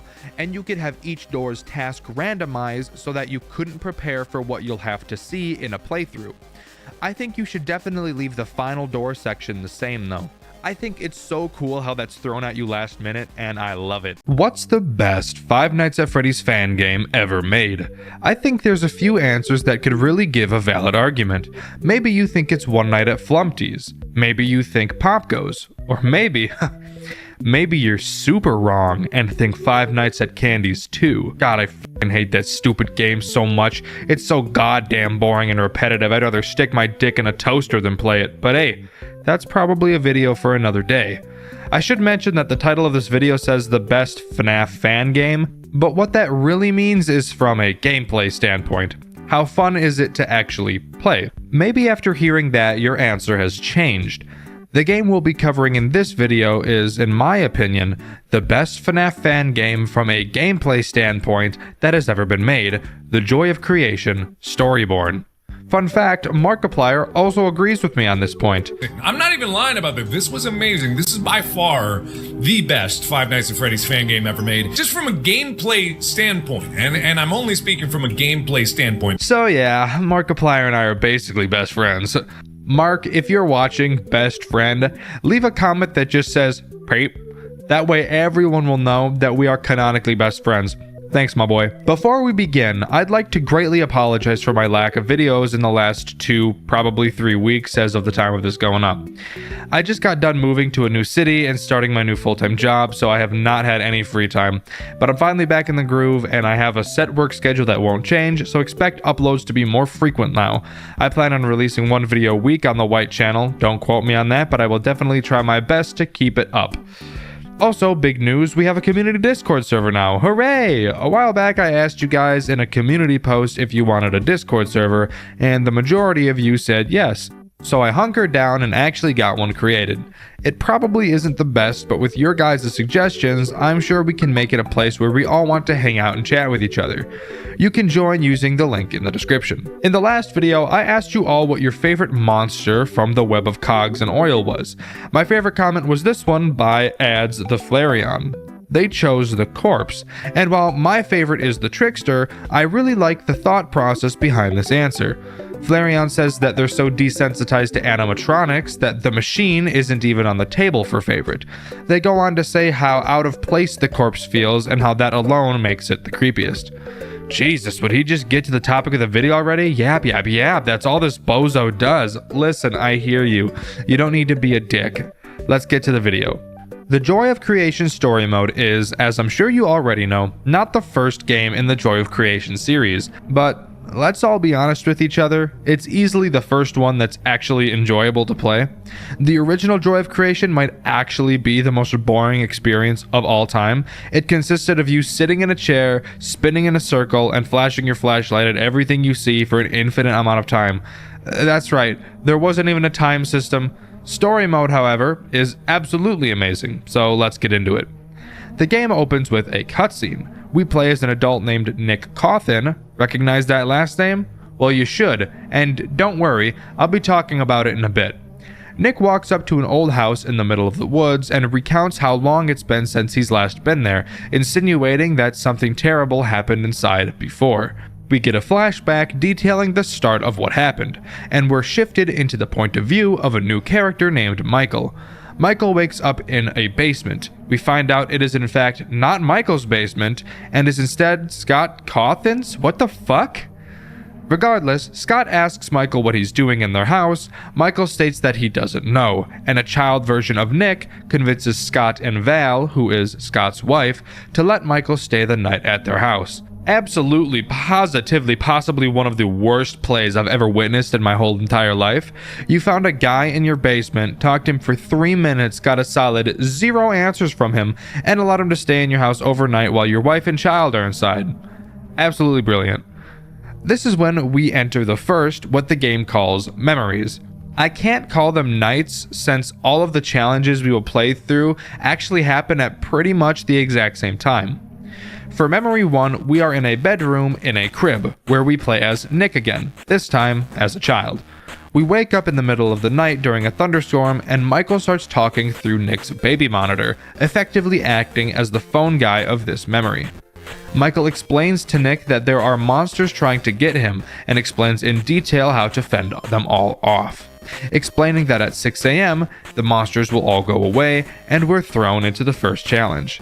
Unlike in most FNAF games where you slowly are introduced to each animatronic throughout the nights, adding more and more stress as it goes on, Story Mode opts to do something different. Story Mode throws essentially every animatronic on your nuts all at once. This memory has Freddy, Bonnie, Chica, and Foxy in it. I'll now go over all of their mechanics. Before I dive into the character mechanics, I'll start by mentioning the lamp. Behind you there is a lamp. By turning it on, you calm yourself down. Having the lamp off for too long will lead to you having intense visual and auditory hallucinations before inevitably losing the run. Now, I'll start with Chica since she's by far the easiest to deal with.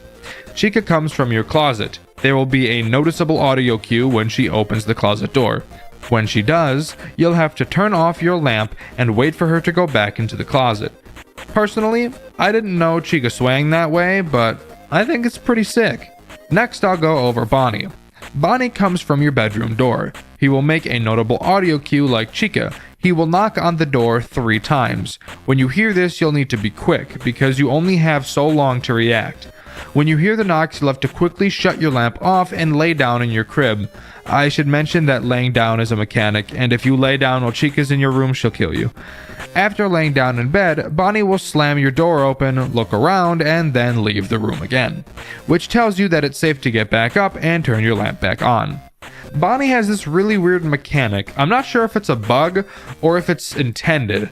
However, a lot of the time, I'd say about 50% at least, when you hear Bonnie knock, he'll never end up coming into the room, which caused me on multiple occasions to shut the lamp off and lay down, only for the sound of Bonnie coming into the room to never play, meaning I end up laying down for way longer than I should, which pretty obviously fucks me over. Next, we'll talk about Freddy.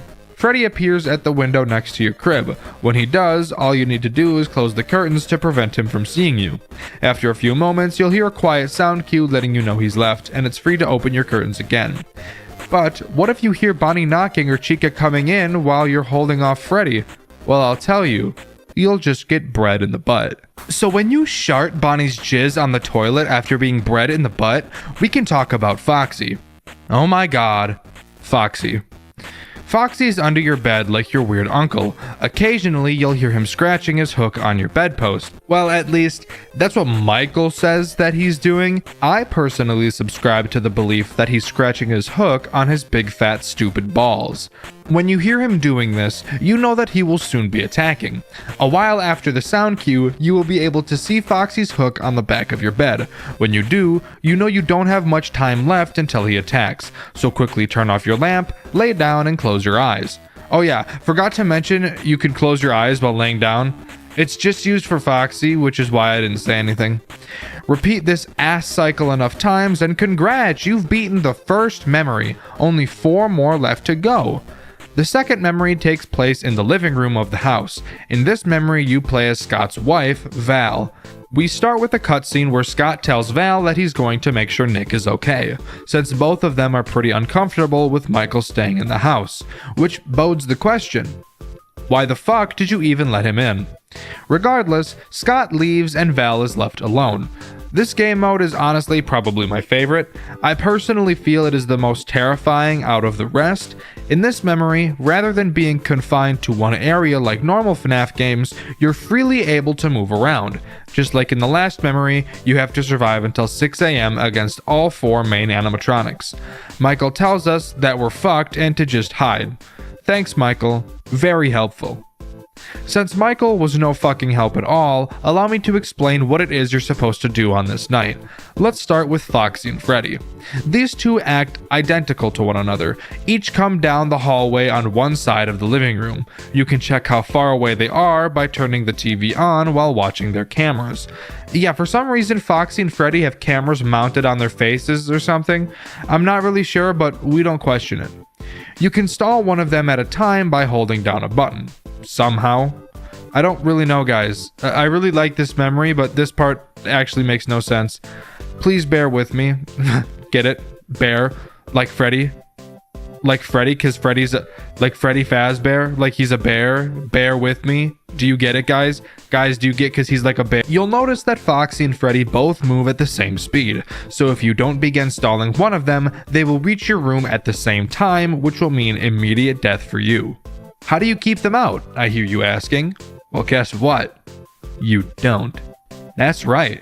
The animatronics in this night will literally enter the room you are in and try and find you, so you'll need to hide from them when they open the door. The way you hide from Foxy and Freddy is by hiding right next to the door that they'll be opening.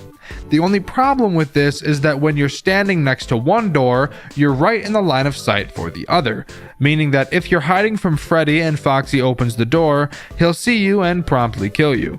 This is why stalling one of them is super important, as you'll be able to control and create a pattern at which they will come to the doors. Now let's talk about Bonnie.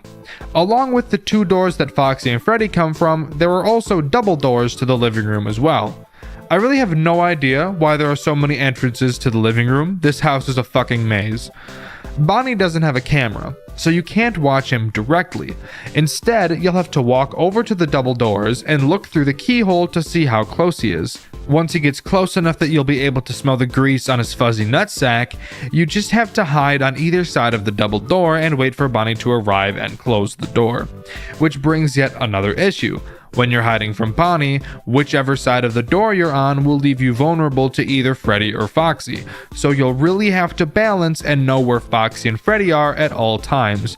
It's the reason why I really like this memory. I really like micromanagement in games that are both hard but fair. This is why I think 1020 mode in FNAF 2 is such bullshit, because it's actually just not fair, especially Toy Bonnie. Toy Bonnie is the reason why it took me 14 hours to complete that stupid fucking mode. If you want me to make a video talking in detail about why I hate that mode specifically, let me know in the comments below. With Bonnie, Freddy, and Foxy being gone over, the only character left to talk about is Chica. Chica is easily the weakest character in this night, very similar to last night.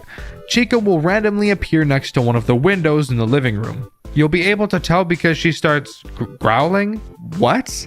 She's a fucking chicken. Why would she growl? Whatever, that doesn't matter. When she does, you'll have to get up from the couch. I should have probably mentioned that when you look at the TV to check on Freddy and Foxy, you have to sit down on the couch. I didn't think it was important when I was writing that part of the script, but I just remembered while writing this part, and I'm honestly way too lazy to go back and edit that part of the video to add one sentence. So instead, I opted to add in a whole nother section just to explain why I didn't explain that part of the game before, arguably padding for runtime, even though this video would have been well over 15 minutes without it. Hopefully you enjoyed this section of Dexter Over Explains. Anyway, when you hear Chica growling, you'll have to stand up from the couch and not move until you hear the growling stop.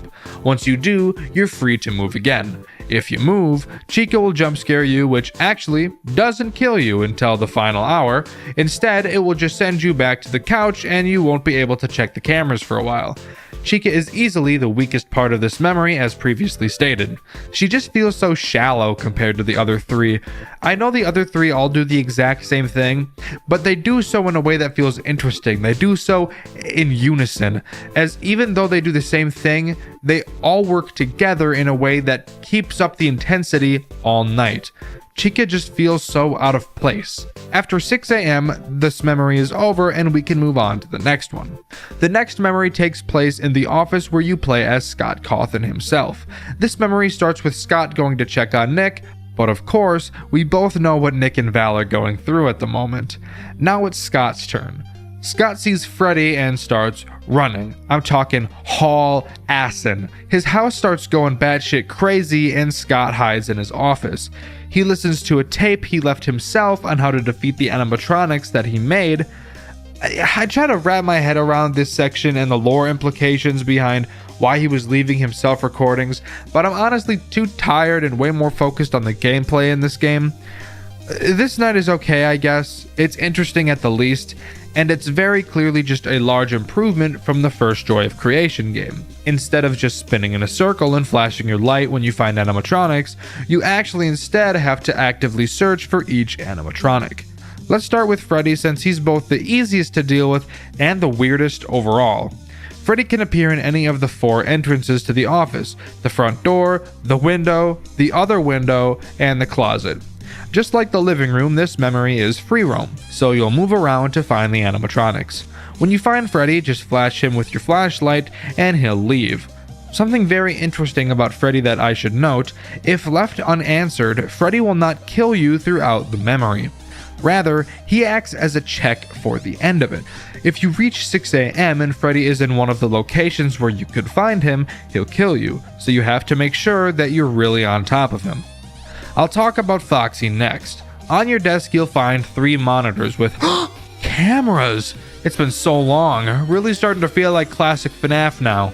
You can look through the cameras on these monitors to find Foxy. When you do, all you have to do is look at him on said cameras. Eventually he'll have a seizure and leave. That's it, pretty simple. But of course, the characters in this game tend to like to work together to make your life more difficult. So that brings me to Bonnie.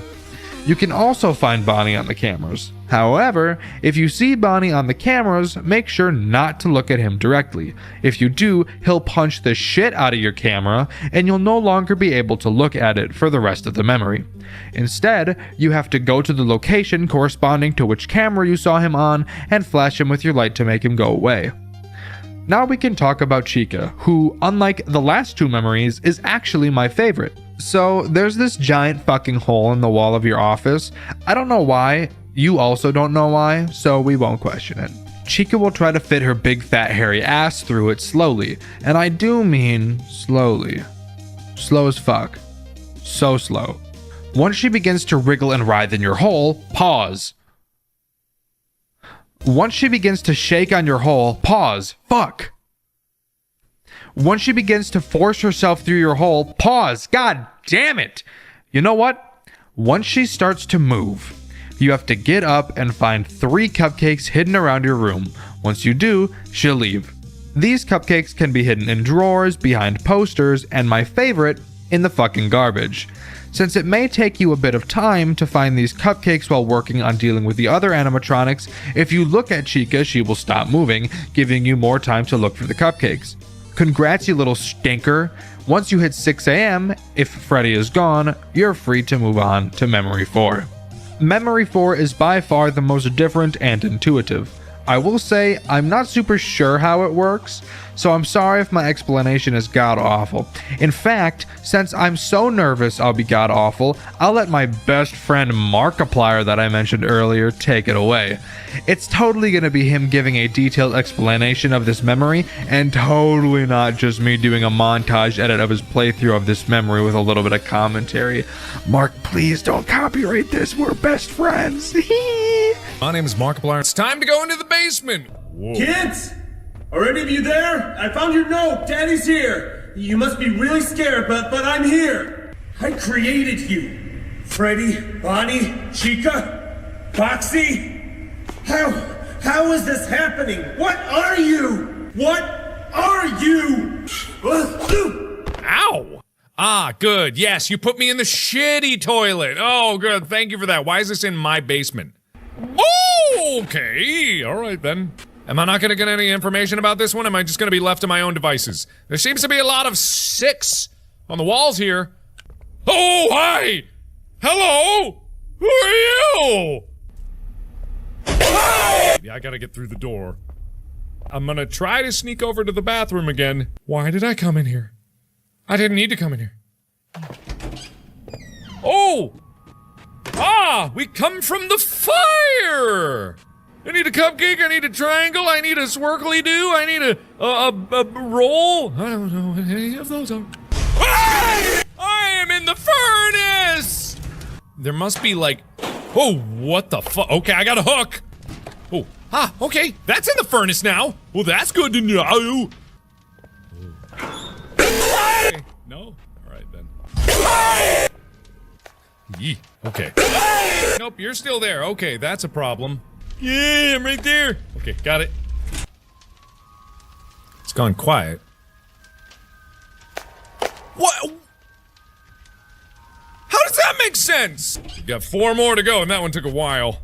Many shapes, all similar, but different. Oh, it's a code thing, isn't it? Alright. Ah, wait, okay, the numbers coincide with the number of creatures. 9632. I'm not sure I'm too happy about this, but there we go. So, what? Hey! Oh, okay! Oh boy, oh, hi, okay. Doop, bee doop, bee doop. Oh, that's not good. Oh god, it's a code. Of course it's over there. I don't know the code for this one. Bonnie with 4. So Freddy had 3. Bonnie 4. Foxy 2.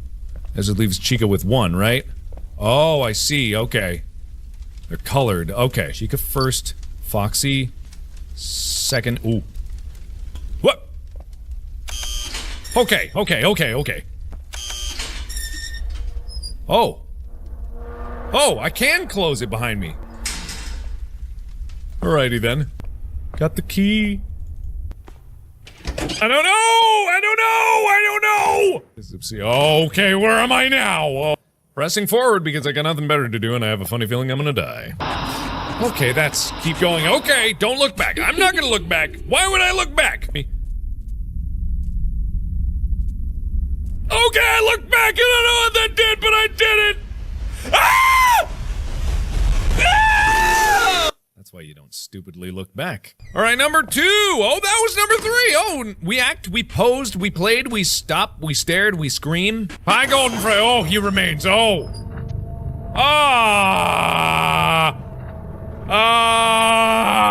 What do I do about this? Oh, hi! What the fuck? Oh, hi. Oh my god, oh my god, oh my god, oh my god, oh my god, okay. Holy shit, I saw that move, man. Ooh. Oh, no door. Oh, we're in no door land. I got a bad feeling about this. Oh, everything's gone. Excuse me. Hello. Oh, it's his computer. Hey, I made it.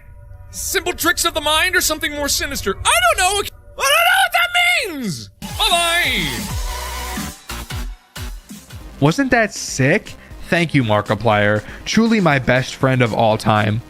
Finally, it's time to talk about the final memory of this game, which takes place in the attic. In this memory, you play as Scott again.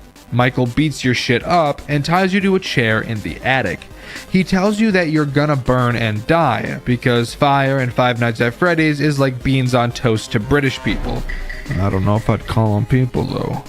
Gonna be real, don't really give a shit what Michael has to say. I'm much more concerned about the fire in my goddamn house. In this night, you go up against 2 endoskeletons, Golden Freddy, and The Creation. Oh my god, Creation! Like the joy of creation, that's the name of the game. Isn't that so cool? Oh, that's so fucking cool. I'm gonna scrub my nuts on a cactus.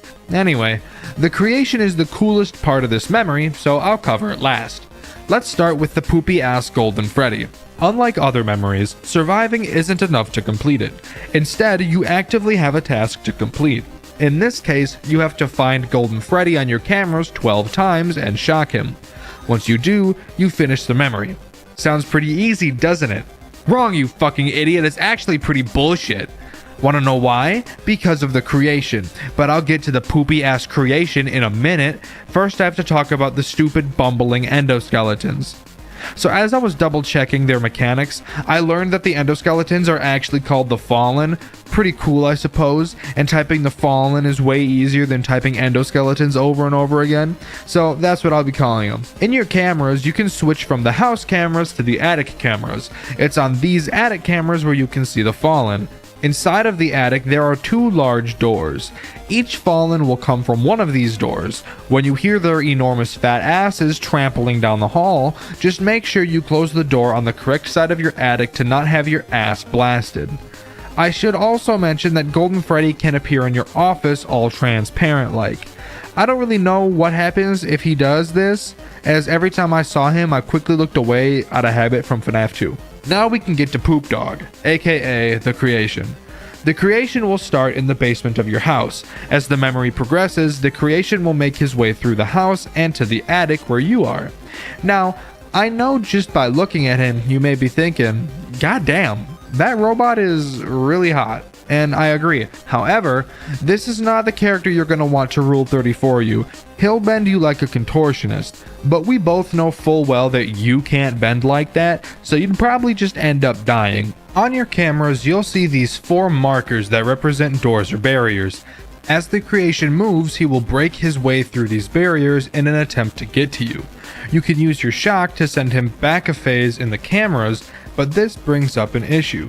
Your shock has a painfully slow recharge time, and if you flash the Creation, then you won't be able to flash Golden Freddy to win. Finding the perfect balance between flashing these 2 is key to defeating this memory. Once you've found and flashed the 12th and final Golden Freddy, the attic memory will be completed. As far as gameplay goes, that's where the Joy of Creation story mode comes to a close. There's multiple other things along with an enormous timeline to dissect, but I'd rather die. I like talking about how the game plays, and in that case, Joy of Creation story mode is top-notch.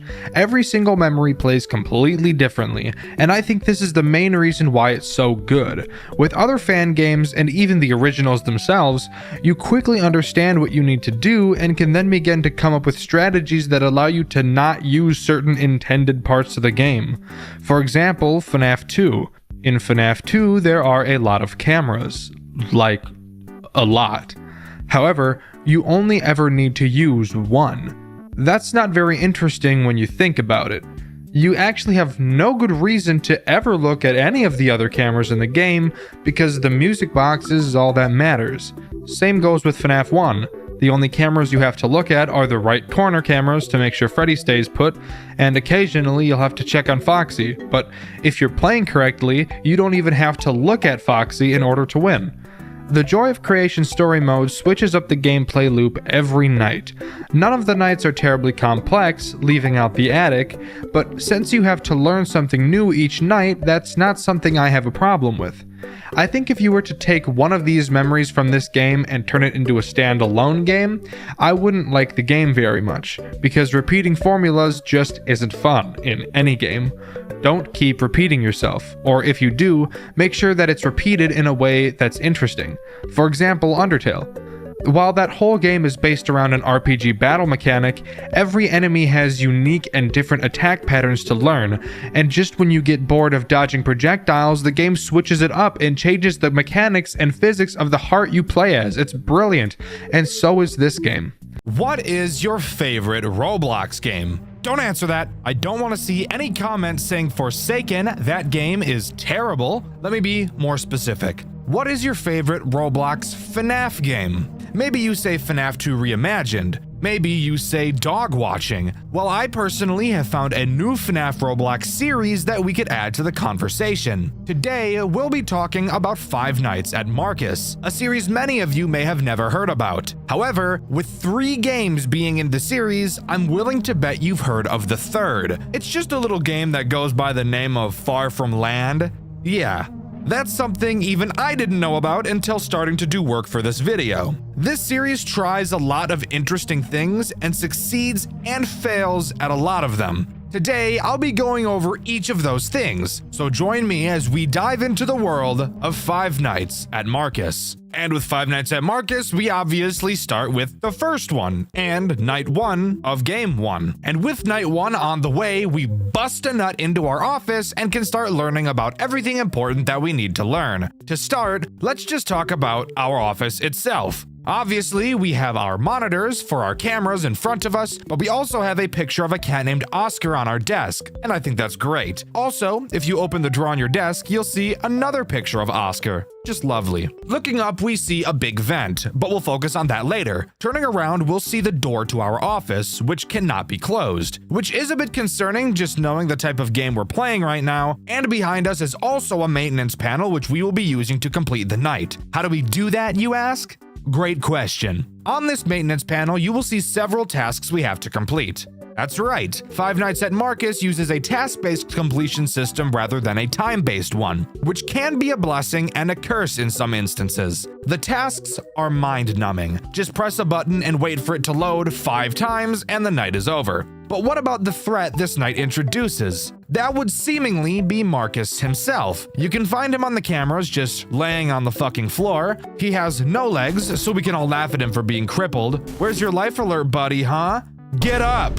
Marcus will try to get to the door behind you. However, Marcus makes no sound cues, and because he has no legs, is not visible at the door or window either. So, how are you supposed to know when he's actually arrived? Another great question. Gosh, you guys are on a roll today. The answer is pretty simple. You really have to make sure you're watching him on the cameras, and once you see him leave camera 1, you'll know he's at your door. But Dexter, how are you supposed to keep him away? Oh my goodness, another amazing question. You're doing so well. Inside of your maintenance panel, along with your tasks menu, you also have a shock menu. Go to the shock menu and use the shock when Marcus is outside of your door, and he'll scream like a bitch and run away. And then his cycle will continue. Night 1 is piss easy since Marcus barely moves, but don't worry, this is going to get much more complicated as we go. So let's move on to Night 2. Night 2 rolls around and we have one new threat to talk about. And for some reason, I'm not gonna lie to you, this night serves to show me how stressful this game is about to become. Let's talk about it. The new threat on this night,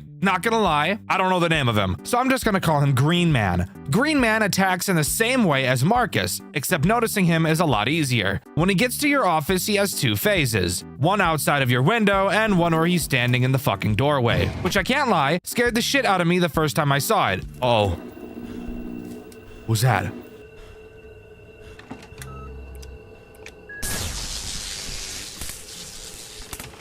I didn't like that. No, I fucking didn't.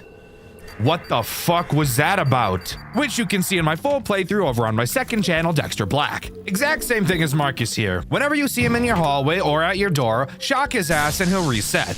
Now, if you remember about 24 seconds ago, you'll notice I said that this night is stressful. You might be wondering how that's even possible considering there's only 2 threats and they both do the exact same thing. Well, my reasoning for this surrounds Marcus and the fact you have to watch him so closely on the cameras. Marcus moves incredibly quickly, it seems. Like, way faster than I would have ever expected for a Night 2 character to move. I was expecting to be able to do my tasks in bursts of 50% before checking on him, but that got me killed very quickly. We gotta get this thing to 100 before we go check on him, though. That's my goal.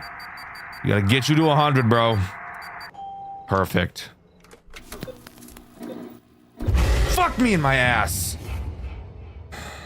Okay, well, I didn't expect you to be that quick. He was a quick guy. Then I decided to do them in bursts of 25%, and that was working up until the point in the night where Green Man starts moving. Then I had to start doing my tasks in bursts of 10%, and even that felt like I was cutting it down to the wire with time management. And now, here's the really weird part. Throughout the first half of the night, Marcus was moving at the speed of sound. The moment Green Man activates, Marcus sits in his final camera for the rest of the night without moving. And this is so stressful for exactly the reason you think it is. With Marcus in his last camera, it only takes him one more movement opportunity to reach the office, which means I'm on edge the whole night, constantly checking to make sure he doesn't move. Because he's been stationary for so long, I'm thinking, there's no way he's not gonna move. He's going to anytime now, except nope. He never fucking moved. Just sitting there like a dick, scaring the shit out of me. Whatever. On to Night 3. With Night 3 coming along, so does another threat we get to talk about. And in all honesty, this threat doesn't make the game much harder, but Marcus 100% does. The threat introduced on this night is once again someone I don't know the name of, so I'm going to be calling him Vent Guy. And I'm guessing purely by saying his name, you can already guess what this guy is going to do. That's right, the exact same thing as Marcus. No, I'm not kidding. Vent Guy will attack your vents, and he actually has 2 different means of attacking you. The first will have him do exactly what Green Man does. He'll go through vent 1 and show up outside of your office. When he does, all you have to do is go to the shock menu on your maintenance panel and shock the vent. His second form of attack will have him attack the vent directly above your head, or vent 2. When you see him in this vent, for some reason, you don't shock the vent. This time around, you have to give him the Withered Foxy treatment and flash your light at him several times to make him go away. Turns out he's epileptic, and there's nothing I enjoy more than giving epileptic people seizures. Also, quick side tangent, I feel like it'd be hard to drive with epilepsy. And who knows, maybe you can't. There have been times where I'm driving on the highway, and on the sides of the road they have the little bumper things to prevent people from flying off the road, but these little bumper things have several support beams holding them in the ground, so when you're driving during the sunset, oftentimes the sun will line up with those fucking support beams and proceed to strobe me for the next 6 miles on a fucking road. Anyways, let's keep talking about the Five Nights at Freddy's game, shall we? Again, Vent Guy isn't really that big of an issue. Who is a fucking issue, however, is Marcus. At first, I thought Marcus was moving at the speed of fucking sound because there would be several, and I do mean several instances where I notice Marcus leaves camera 1, so I shock the hallway. Then moments later, I get killed by Marcus. At first, I thought this meant Marcus turned into a fucking bullet train, but no. I think I understand what's happening here. I'm pretty sure there's a window of time between Marcus leaving camera 1 and actually showing up outside of your office. And I think I was shocking the hallway during that window of time, which meant when Marcus actually did get to my hallway, I was never actually able to shock him, and I obviously couldn't see him on the cameras. I think this is a very, very bad mechanic. If this is truly how Marcus works, if Marcus can't be seen when he's in the hallway and he makes no sound cues to indicate he's entered the hallway, and you have a window of time between him disappearing off of all of the cameras and reaching the hallway, and your shock cooldown is very long, this brings up a very obvious problem of literally never being able to time Marcus properly and consistently. What needs to happen is when Marcus leaves camera 1, that means he is instantly in your hallway. What ended up happening constantly during my playthrough, which you can see over on my second channel, Dexter Black, is I would see Marcus leave camera 1, so I'd shock the hallway. Then I'd check camera 4 to see if he'd been reset. When I saw he hadn't, I'd rush back to the maintenance panel and spam the shock button, which was always still charging at this point. Shock the hallway a second time, and only then would I see that Marcus would reset. This is very bad. One of the only flaws I've noticed with this game so far. This is not fun. This is not challenging. This is not innovative. This is just bad game design. And if the devs are looking for anything to change about this game, this is 100% the thing to change. But with that, we can move on to night 4. All right, recording Dexter here. Giving a little note as I'm reading this script and remembering that I wrote this. Marcus, I was told that Marcus, after he is in camera 1 and he disappears, he doesn't go to the hallway. He actually goes to camera 3 after camera 1. However, thinking about that doesn't make sense because quite literally, every time I shocked the hallway and then shocked it a second time, Marcus was reset. So you're telling me that if that's true, what I just said right now, that he goes to camera 3 after camera 1, camera 3 is his final camera, you're telling me that every single feasible time Marcus left camera 1 and I shocked twice, he made a movement opportunity to camera 3 and then my hallway. He made that every time in that window of time without fail. I don't believe that. I have trouble believing that. I think what I wrote originally is correct, but I don't know. Let me know in the comments. Guys, I've got some great news for you. After a long time of waiting, the Skags plushie is finally live. I've been working with Makeshift to make the perfect Skags plushie possible, and I think he's turned out perfect. We obviously talk a lot about Five Nights at Freddy's on this channel, so I figured it'd be great to make him in the exact style as the FNAF plushies, which means he'll easily be able to sit on your desk or shelf without falling over. You guys made this possible. I could have never done this without you. To everyone who supported the petition a few months back, thank you guys so much. But you guys have to be fast, as Skags is only around for a limited time. Once this campaign is over, he'll be gone forever, so you really don't want to miss out. This is hands down the coolest thing that has ever happened to me as a YouTuber, and I never thought 2 years ago when I started this channel that it would get me this far in life. Thank you guys so much. I really appreciate every single one of you. You guys have made my dreams come true, and this is one small way I can celebrate that. So go get yourself a Skags plushie before time runs out. He's the perfect gift for anyone who likes stuffed animals, and I guarantee if you put this guy in your bed, the Huzz are gonna flock to you like birds. So that's always a plus too. Thank you guys so much for all the support, and thank you to Makeshift for making this plushie with me and putting up with my constant tweaks to make sure that Skags is as perfect as he is. Sorry for interrupting. Let's get back to the video. Night 4 rolls around, and with it, another threat is introduced. Once again, the name of this character is currently unknown to me, so I'm going to be calling him Screen Guy. Obviously, as I'm sure you could have already seen, there are 6 screens on our desk, and so far we've only ever used one of them. Well, Screen Guy is here to change that. Throughout the night, at random, he has a chance to appear on any of the non-camera screens. He'll make a subtle sound cue when he appears, and all you have to do is click the monitor he occupies, and he'll go away. Incredibly basic character, not really much to worry about. Something about this night I want to mention is 2 things that I learned. The first being that Green Man's name is Shut. I personally prefer Green Man, if I'm being honest. The second thing I learned while playing Night 4 is that as long as your maintenance panel is down, no matter which of the 2 screens you have selected, you will still do your task. Okay, let's just pump this up to 40. And now we'll shock.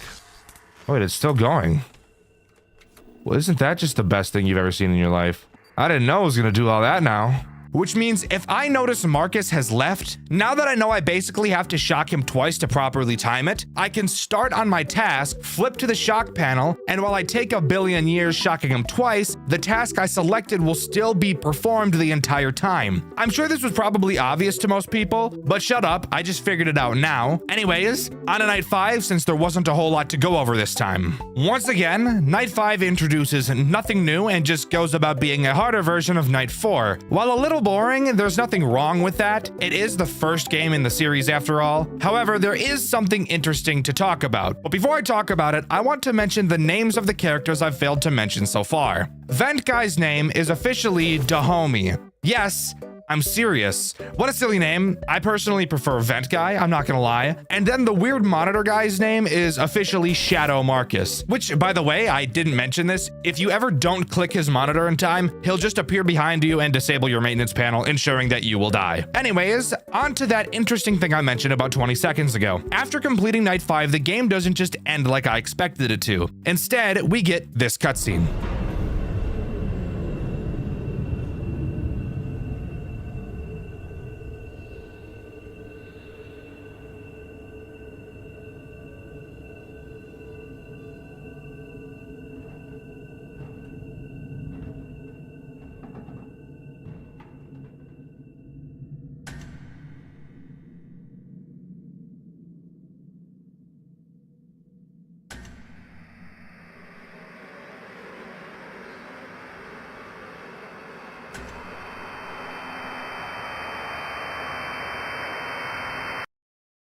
But there we go. After completing night 5, we get a sneak peek at possibly our antagonist, and Five Nights at Marcus comes to a close. But that's not before we're able to go into the extras menu and read a little bit about the characters. We see that Marcus was never finished being built, which is obviously why he has no legs. Shut was originally designed to be so tall for intimidation, as he was going to be a security robot, but he soon turned hostile. Dahomey goes into your vents because he's so small, and he was the last robot made before the company had to hand over all of their robots for investigation, which I find interesting because they're not being investigated in this game. They're just sitting in a building. And finally, the company has given no word as to what Shadow Marcus even is, so yeah, that doesn't sound weird and suspicious at all. So yeah, that's all Five Nights at Marcus has to offer. But of course, judging by the length of this video, you guys know we've got a lot more to talk about. And that's because this series actually has 2 additional games packed full of content. So let's move on to Five Nights at Marcus 2. Five Nights at Marcus 2, while not a remaster, don't let that fool you, as while graphically it may not look as good as the first game, mechanic-wise, I think it is pretty solid. And this game is much more stressful than the first. So let's get right into Night 1, because just like in the first game, there's no weird minigames. Night 1 drops us right into the office and really shows us how much more challenging this game is going to be. To start, let's talk about the tools at our disposal. Of course, we have our camera system, nothing special, and just like the last game, we're able to turn around to do our tasks. But we'll talk about what those tasks are in a bit because they are much more interesting than the first. Sticking to the front of our office, we have a flashlight that we can use to flash the large window in front of us. You'll notice there's 3 separate areas of this window you can flash. You'll also notice that this flashlight drains incredibly quickly, like really fast. So what do we do about that? While looking at the front of the office, you can flip down your maintenance panel in order to repair things or shock things. If your flashlight goes dead, simply repair it and it'll fill right back up. Nothing crazy. Now, let's move on to talking about the task-based system this game has, and why it's much more stressful than the first. To start, this time around, we're not just pressing a button and playing the waiting game. This time, it's actually something we have to pay attention to. We will receive several shipping containers throughout the night. When they arrive, we must scan them, which takes a while, and when they're scanned, we'll get some information about them on the left side of the screen. The information predetermined on the right side of the screen is what should be inside of the shipping container. If both sides match, we accept it. If they don't, we deny it. Every time we do this successfully, we gain a point, and if we fuck up 5 times, we lose. Fucking up is pretty hard, but once these nights start to get more and more stressful, it will become apparent how messing this up could be easy. Do this 12 times and the night is complete. But But of course, we all know it's not just that simple, as of course we do have other threats to deal with at the same time. Just like in the first game, Marcus himself is the only character introduced on night 1, and he is very simple. Even more simple than in the first game. However, he does drain a precious resource far more than any other character does. Marcus will move through the cameras to get to your window. Luckily, this time you'll actually be able to see him when he's at it. And when he is, all you have to do is spam your flashlight at him and he'll reset. But of course, with the flashlight draining so quickly, dealing with Marcus is not something you're going to want to be doing very often, as repairing the flashlight can take a hefty amount of time when you really don't have it. Plus, we'll need to use that flashlight to deal with the other threats that get introduced later, but for now, Marcus is all we have, so beating this night should be easy and we can move on to night 2. Night 2 honestly does way more than I expected it to, and is where I learned that this game has quite a few more characters than the first. So let's not waste any time and talk about the first threat this night introduces, Shut. Returning from the first game like Marcus, Shut plays a role in introducing a very important mechanic into the game, that being your shock system. Inside of your maintenance panel where you repair your flashlight, you'll notice a shock button at the bottom. Switching to the shock screen, you'll see you can shock either the vent or the office. Shut will slowly make his way to your office, and fun fact, whenever a character reaches camera 5, which is the camera right before they show up in your window, they will actually make a sound cue as you'll be able to hear them walking, which is very nice. When Shut shows up at your window, shock your office and he'll go away, wherein you'll then have to wait for the office shock to recharge. Not so bad. Hopefully we just don't get a fuck ton more characters that also require us to shock the office. The next threat introduced on this night goes by the name of Him. Stupid name, I know, but let's just roll with it, alright? Him will make his way to your office and show up at your window. When he does, all you have to do is shock the office and he'll leave. Uh-oh. Something tells me this game is about to get super repetitive and mind-numbing and luck-based. But those are the only new threats this night introduces. But before we move on to night 3, there's one more mechanic I need to mention now that we've brought up shocking. You only have 5 shocks. When you run out, you'll need to repair your shock to refill it. You usually have plenty of time to do this at this point of the game, but I get the funny feeling it's going to get a lot more difficult as we progress. But with that out of the way, we can move on to night 3. Night 3 only adds one new threat, and the way the game made him sound made me think he was going to be interesting. What are the animatronics? Take a shortcut through the vents to your office. Make sure you flash. What? 17! But I was sorely mistaken. This night introduces Vent Boy again. I already forgot his name, and I don't feel like checking again because I remember that it was something really stupid. Vent Boy does pretty much the exact same thing that he does in the first game, yet they somehow managed to make him more boring. Vent Boy obviously travels through your vents. When he makes it to your window, you'll see him directly in front of you. Unlike the original, where you have to shock the vent, this time around, you just treat him like Marcus and flash him a bunch of times until he leaves. Very boring. I don't know why they didn't make him a vent shot character. That just makes sense. It's also at this point of the video where I want to mention a pretty glaring flaw that this game has, and I'm sure you might have already caught on. There is so far no reason to ever check your cameras throughout this game, and in fact, even the sound cues aren't necessary, as you could pretty easily beat what we've talked about so far with the game muted. Here's what the strategy boils down to right now. Start the night and immediately start working on tasks. Every time you send a container, turn around and very quickly flash the 3 sections of the window to waste as little flashlight power as possible. If you don't see anyone, do your next task. If you do see someone, deal with them. If it's a shock character, shock them and then repair your flashlight before turning around and working on the next container. The only time you won't repair your light here is if you need to repair your shock instead. Repeat this 17 times for night 3 and you have it completed. Is this night hard? No. Do all of the characters make you feel intimidated? No. Why?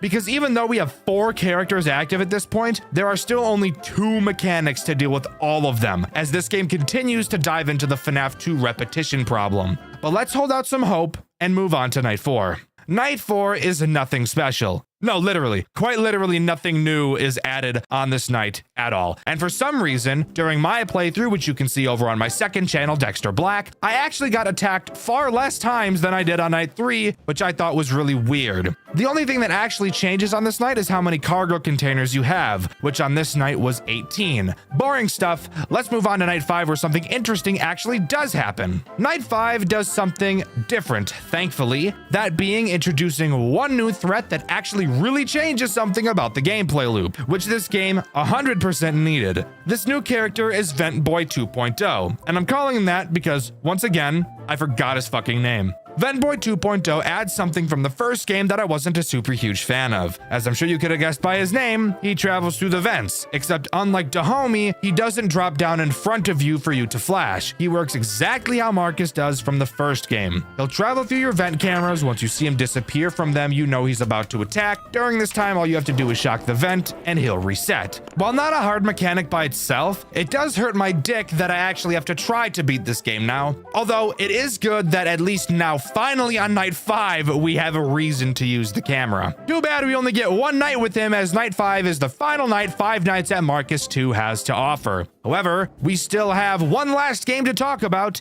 and it's not called Five Nights at Marcus 3. I actually didn't even know that the next game we'll be talking about was even a part of this series, that game in question being Far From Land. So let's jump right into that. Far From Land starts in a very interesting way. Unlike both of the Five Nights at Marcus games, Far From Land actually has something other than just night sections, as this game opens to a cutscene about cargo ships that work for Celadon, and go figure, we play as the person driving this cargo ship. And oddly enough, we're referred to as Marcus by the phone guy. Hey, recording Dexter once again. No, we fucking aren't. We're not called Marcus. I don't know why I fucking wrote that. We're called Malcolm. Guess I'm retarded. Anyways, let's continue. Speaking of the phone guy, he's nothing special on our first voyage in the game. He tells us how to deal with problems, blah, blah, blah. Let me do that for you guys. To start, once again, like the other games, Far From Land is a task-based completion system, which I really like. And this game's task is by far the most interesting and engaging so far. We have to literally just drive the fucking ship. That's the task. While we're piloting the ship, we will be able to see several icebergs in front of us. We will have to steer the ship away from these to avoid crashes. And once we reach a certain point, which is marked on a monitor in front of us, the voyage will be complete. Of course, it's not just as easy as that. We also have a maintenance room to keep track of. The ship we're on is very old and is prone to breaking down. We can check the ship's integrity with one of our monitors, and once it gets too low, the ship will stop moving and sirens will start to blare. At this time, we must go back to the maintenance room and fix one of a few busted pipes at random. Don't worry about the massive scary vent in front of us. We'll talk about that later. The only other thing for us to talk about on this night is the one threat this game introduces. I'm assuming this character is Shut, just given the fact how large this character really is. On one of our monitors in front of us, we can see a layout of the ship. Unlike every other game so far, we can't actually check the cameras, which is really a good thing since the last two games really didn't have any reason to. Every time a character moves, we will get a signal on this monitor to show us exactly where they are. Obviously, Shut is the only character active on this night, so he's all we have to talk about. Shut, being the most basic of the characters, does the most basic thing. He will wander around the ship until he reaches the hallway directly behind you. You'll be able to hear him when he arrives. Turning around will show him inside of the hallway, but you don't have to do anything at this point. The next time Shut moves, he will be right up next to you, so you need to make sure you're facing the hallway when this happens. As he walks up to you, you'll need to hold your breath so he thinks you're not alive or something. He'll check you out, make sure you're a robot or something, and then he'll turn around and leave, and you can go back to driving the ship. Very simple character, but I do think him getting so close to you is super cool. But that's all the first voyage has to offer. But good news for us, in this game, there's actually something to do after each night instead of just moving on to the next. We have the first post-voyage section where we need to fix up our old bum-ass ship. During this section, we're in an area that's dark as fuck. We're equipped with a flashlight and a checklist. We'll have to find several jerry cans around the map, fix several pipes, shut off the power, and find and replace the fuse of the ship's generator. Then this night will truly be over. Of course, it's not just as simple as that, as there is a threat lurking around. Do I know the name of this character? Just like most other characters introduced in this series, no. But I'm sure I'll find out the more that I play. For now, I'm going to call this character the Puppet because its drawing kinda looks like a discount marionette. The puppet will randomly wander around the ship as we're doing our tasks. This place is dark as fuck, and using our flashlight is essential. Every time we move to a new location, we'll have to pause and listen for the puppet's breathing. Even though it's a fucking robot, it still is loud. When we hear it, we must hold our breath until it leaves, wherein we can then continue our tasks. Very simple overall, but I do think it's really cool they're adding something to do after the main night sections. With that, we can move on to Voyage 2. Voyage 2 is much the same as the first. We've got a slightly longer distance to go and a new threat to talk about. This one being a lot scarier than the last. I want you to take a solid guess whether or not I know the name of this character. Do you think I do? What's that? You think I know the name of this character? Well, you haven't been watching this video then, because I have no fucking idea what this thing is called, so I'm gonna be calling him Water Guy. Hey, recording Dexter here, once again, I'm back.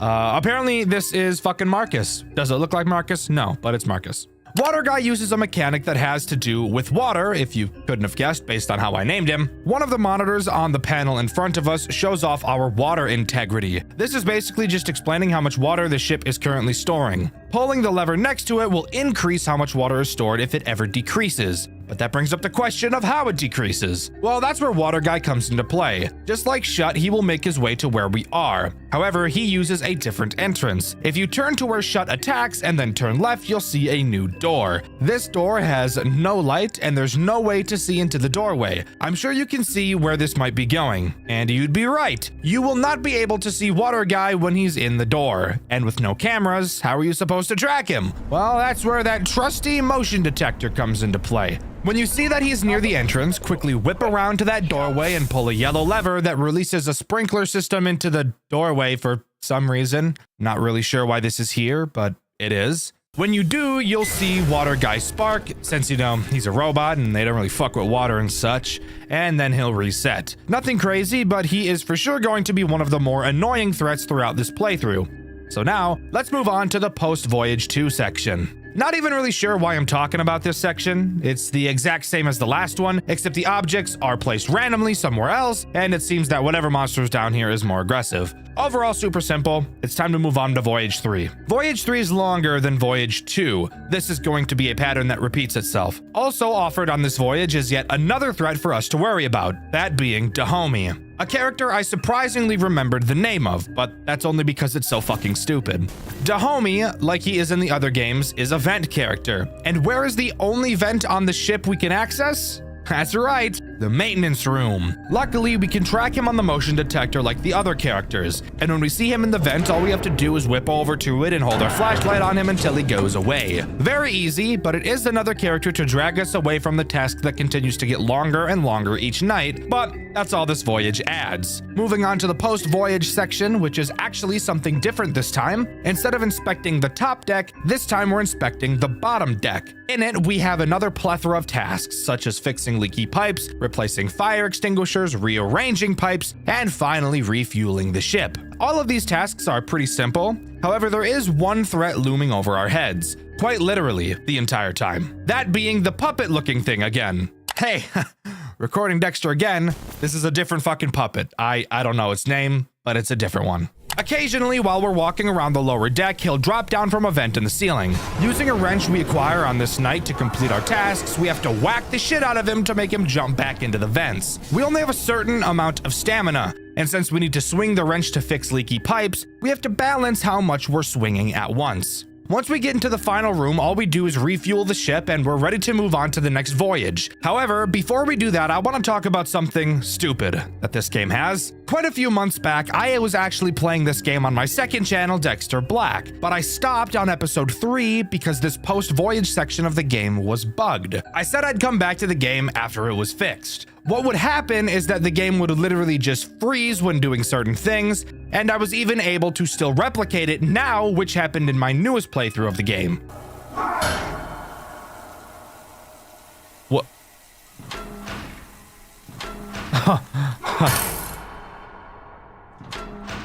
See, look, I already broke the game.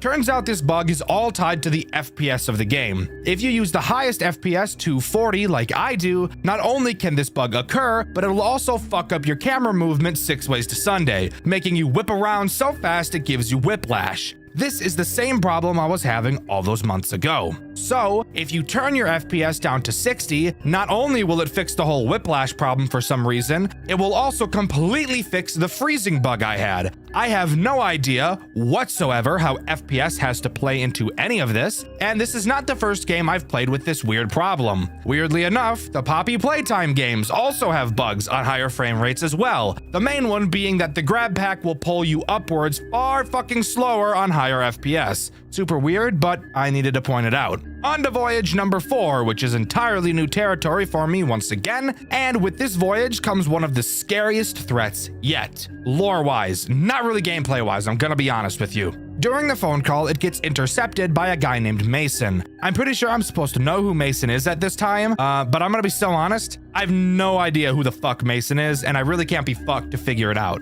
Mason talks about how this new threat, who he calls the Kraken, has gotten on the ship and that it's very dangerous. Apparently, this robot is what the company doesn't want anyone knowing about, and we're completely alone on this massive ship with it. The Kraken's mechanic is pretty interesting, but I think it could have been done a lot better. The Kraken can be seen on the front of the ship through your window while you're driving. By holding shift, you can cause the horn of the ship to go off. Whenever you see the Kraken, blow the horn like the hose do and he'll go away. When your horn integrity runs out, all you have to do is go to the maintenance room and fix a pipe, which will then fix your horn. I don't really know how that makes any sense, but don't question it. That's just what we have to do. The Kraken does have another mechanic, although I personally never saw it. The Kraken has a chance to enter your maintenance room. If you ever see him in there, just turn around and that's literally it. Hey, recording Dexter again. This isn't the Kraken that does this in the maintenance room. It's another fucking character I don't know the name of, but yeah, no, he was just never mentioned by a phone guy. It's just fucked me, I guess. Overall, I think the Kraken could be a cool mechanic. He kind of hides like he knows you're looking for him, but he always hides in the same spot. I think it would be a lot cooler and a lot more interesting if the Kraken had several hiding spots throughout the front of the ship that he'd hide in at random. Doing this would not only make the gameplay loop more interesting, but also keep the player on their toes throughout the entire voyage. Now, moving on to the post-voyage section. Spoiler alert, it's exactly the same as the last one. Doing the same tasks, albeit one of the puzzles is different, but still very simple, and the puppet thing is still trying to turn our guts into soup. Refill the tank at the end of this section of the voyage, and it is over, and we can move on to the 5th voyage. Voyage 5 adds nothing new to the gameplay loop, just being a harder version of Voyage 4, and a lot harder, that is. The characters really ramp up their AI on this night and get a lot more aggressive, which is an oddly nice change of pace. What really gets interesting is this post-voyage cutscene.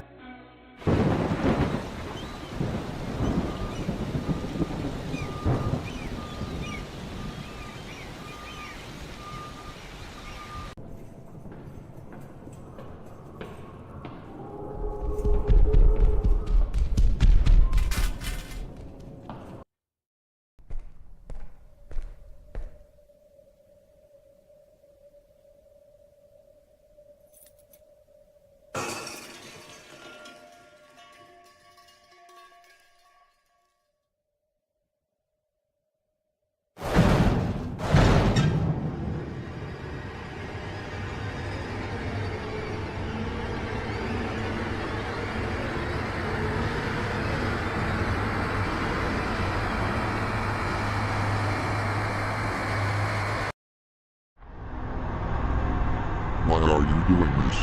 You think you can just take us away and destroy us and leave no trace of us left? I don't want that. I don't want that to happen. You have made a mistake doing this, and you know that. Malcolm, I know everything about you. You are just like everyone else I've killed. Weak. Maybe I know why you are even here to begin with. Is it because of your brother? I know you're hurt. And I know you want to take revenge, but you know deep down that you'll never defeat me. Never come back here. Never tell anyone about this. Or else, you'll have to face me.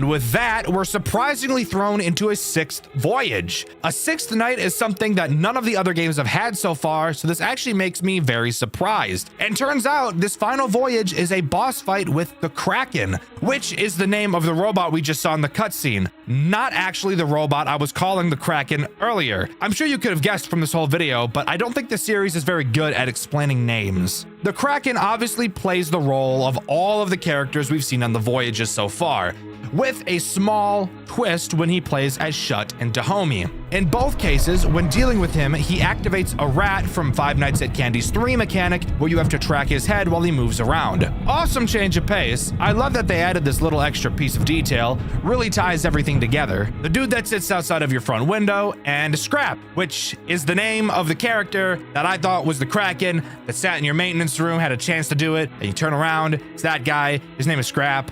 I found this out only because of the fucking settings at the end of the game, because they never say his fucking name in the game. It's just stupid as fuck.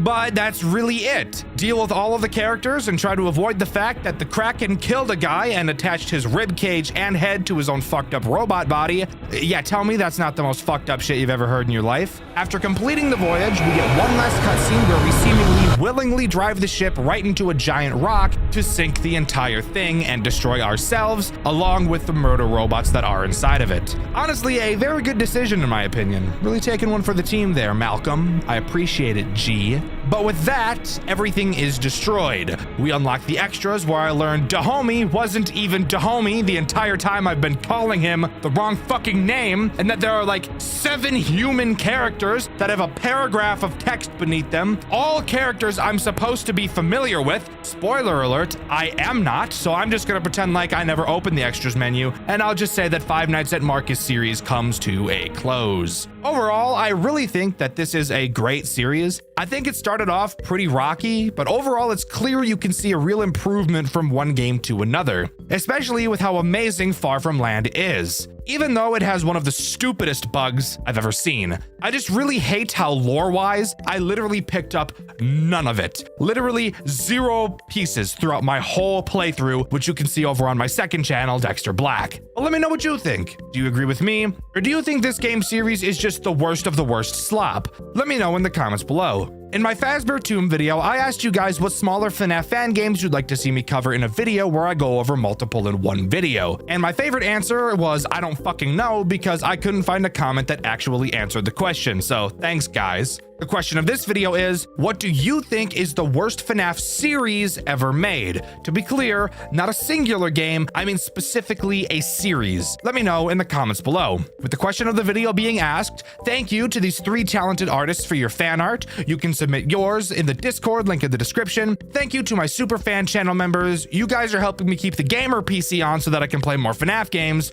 Go buy yourself a Skags plushie, you won't regret it. I've been Dexter, and I'll see you guys in the next video. See ya!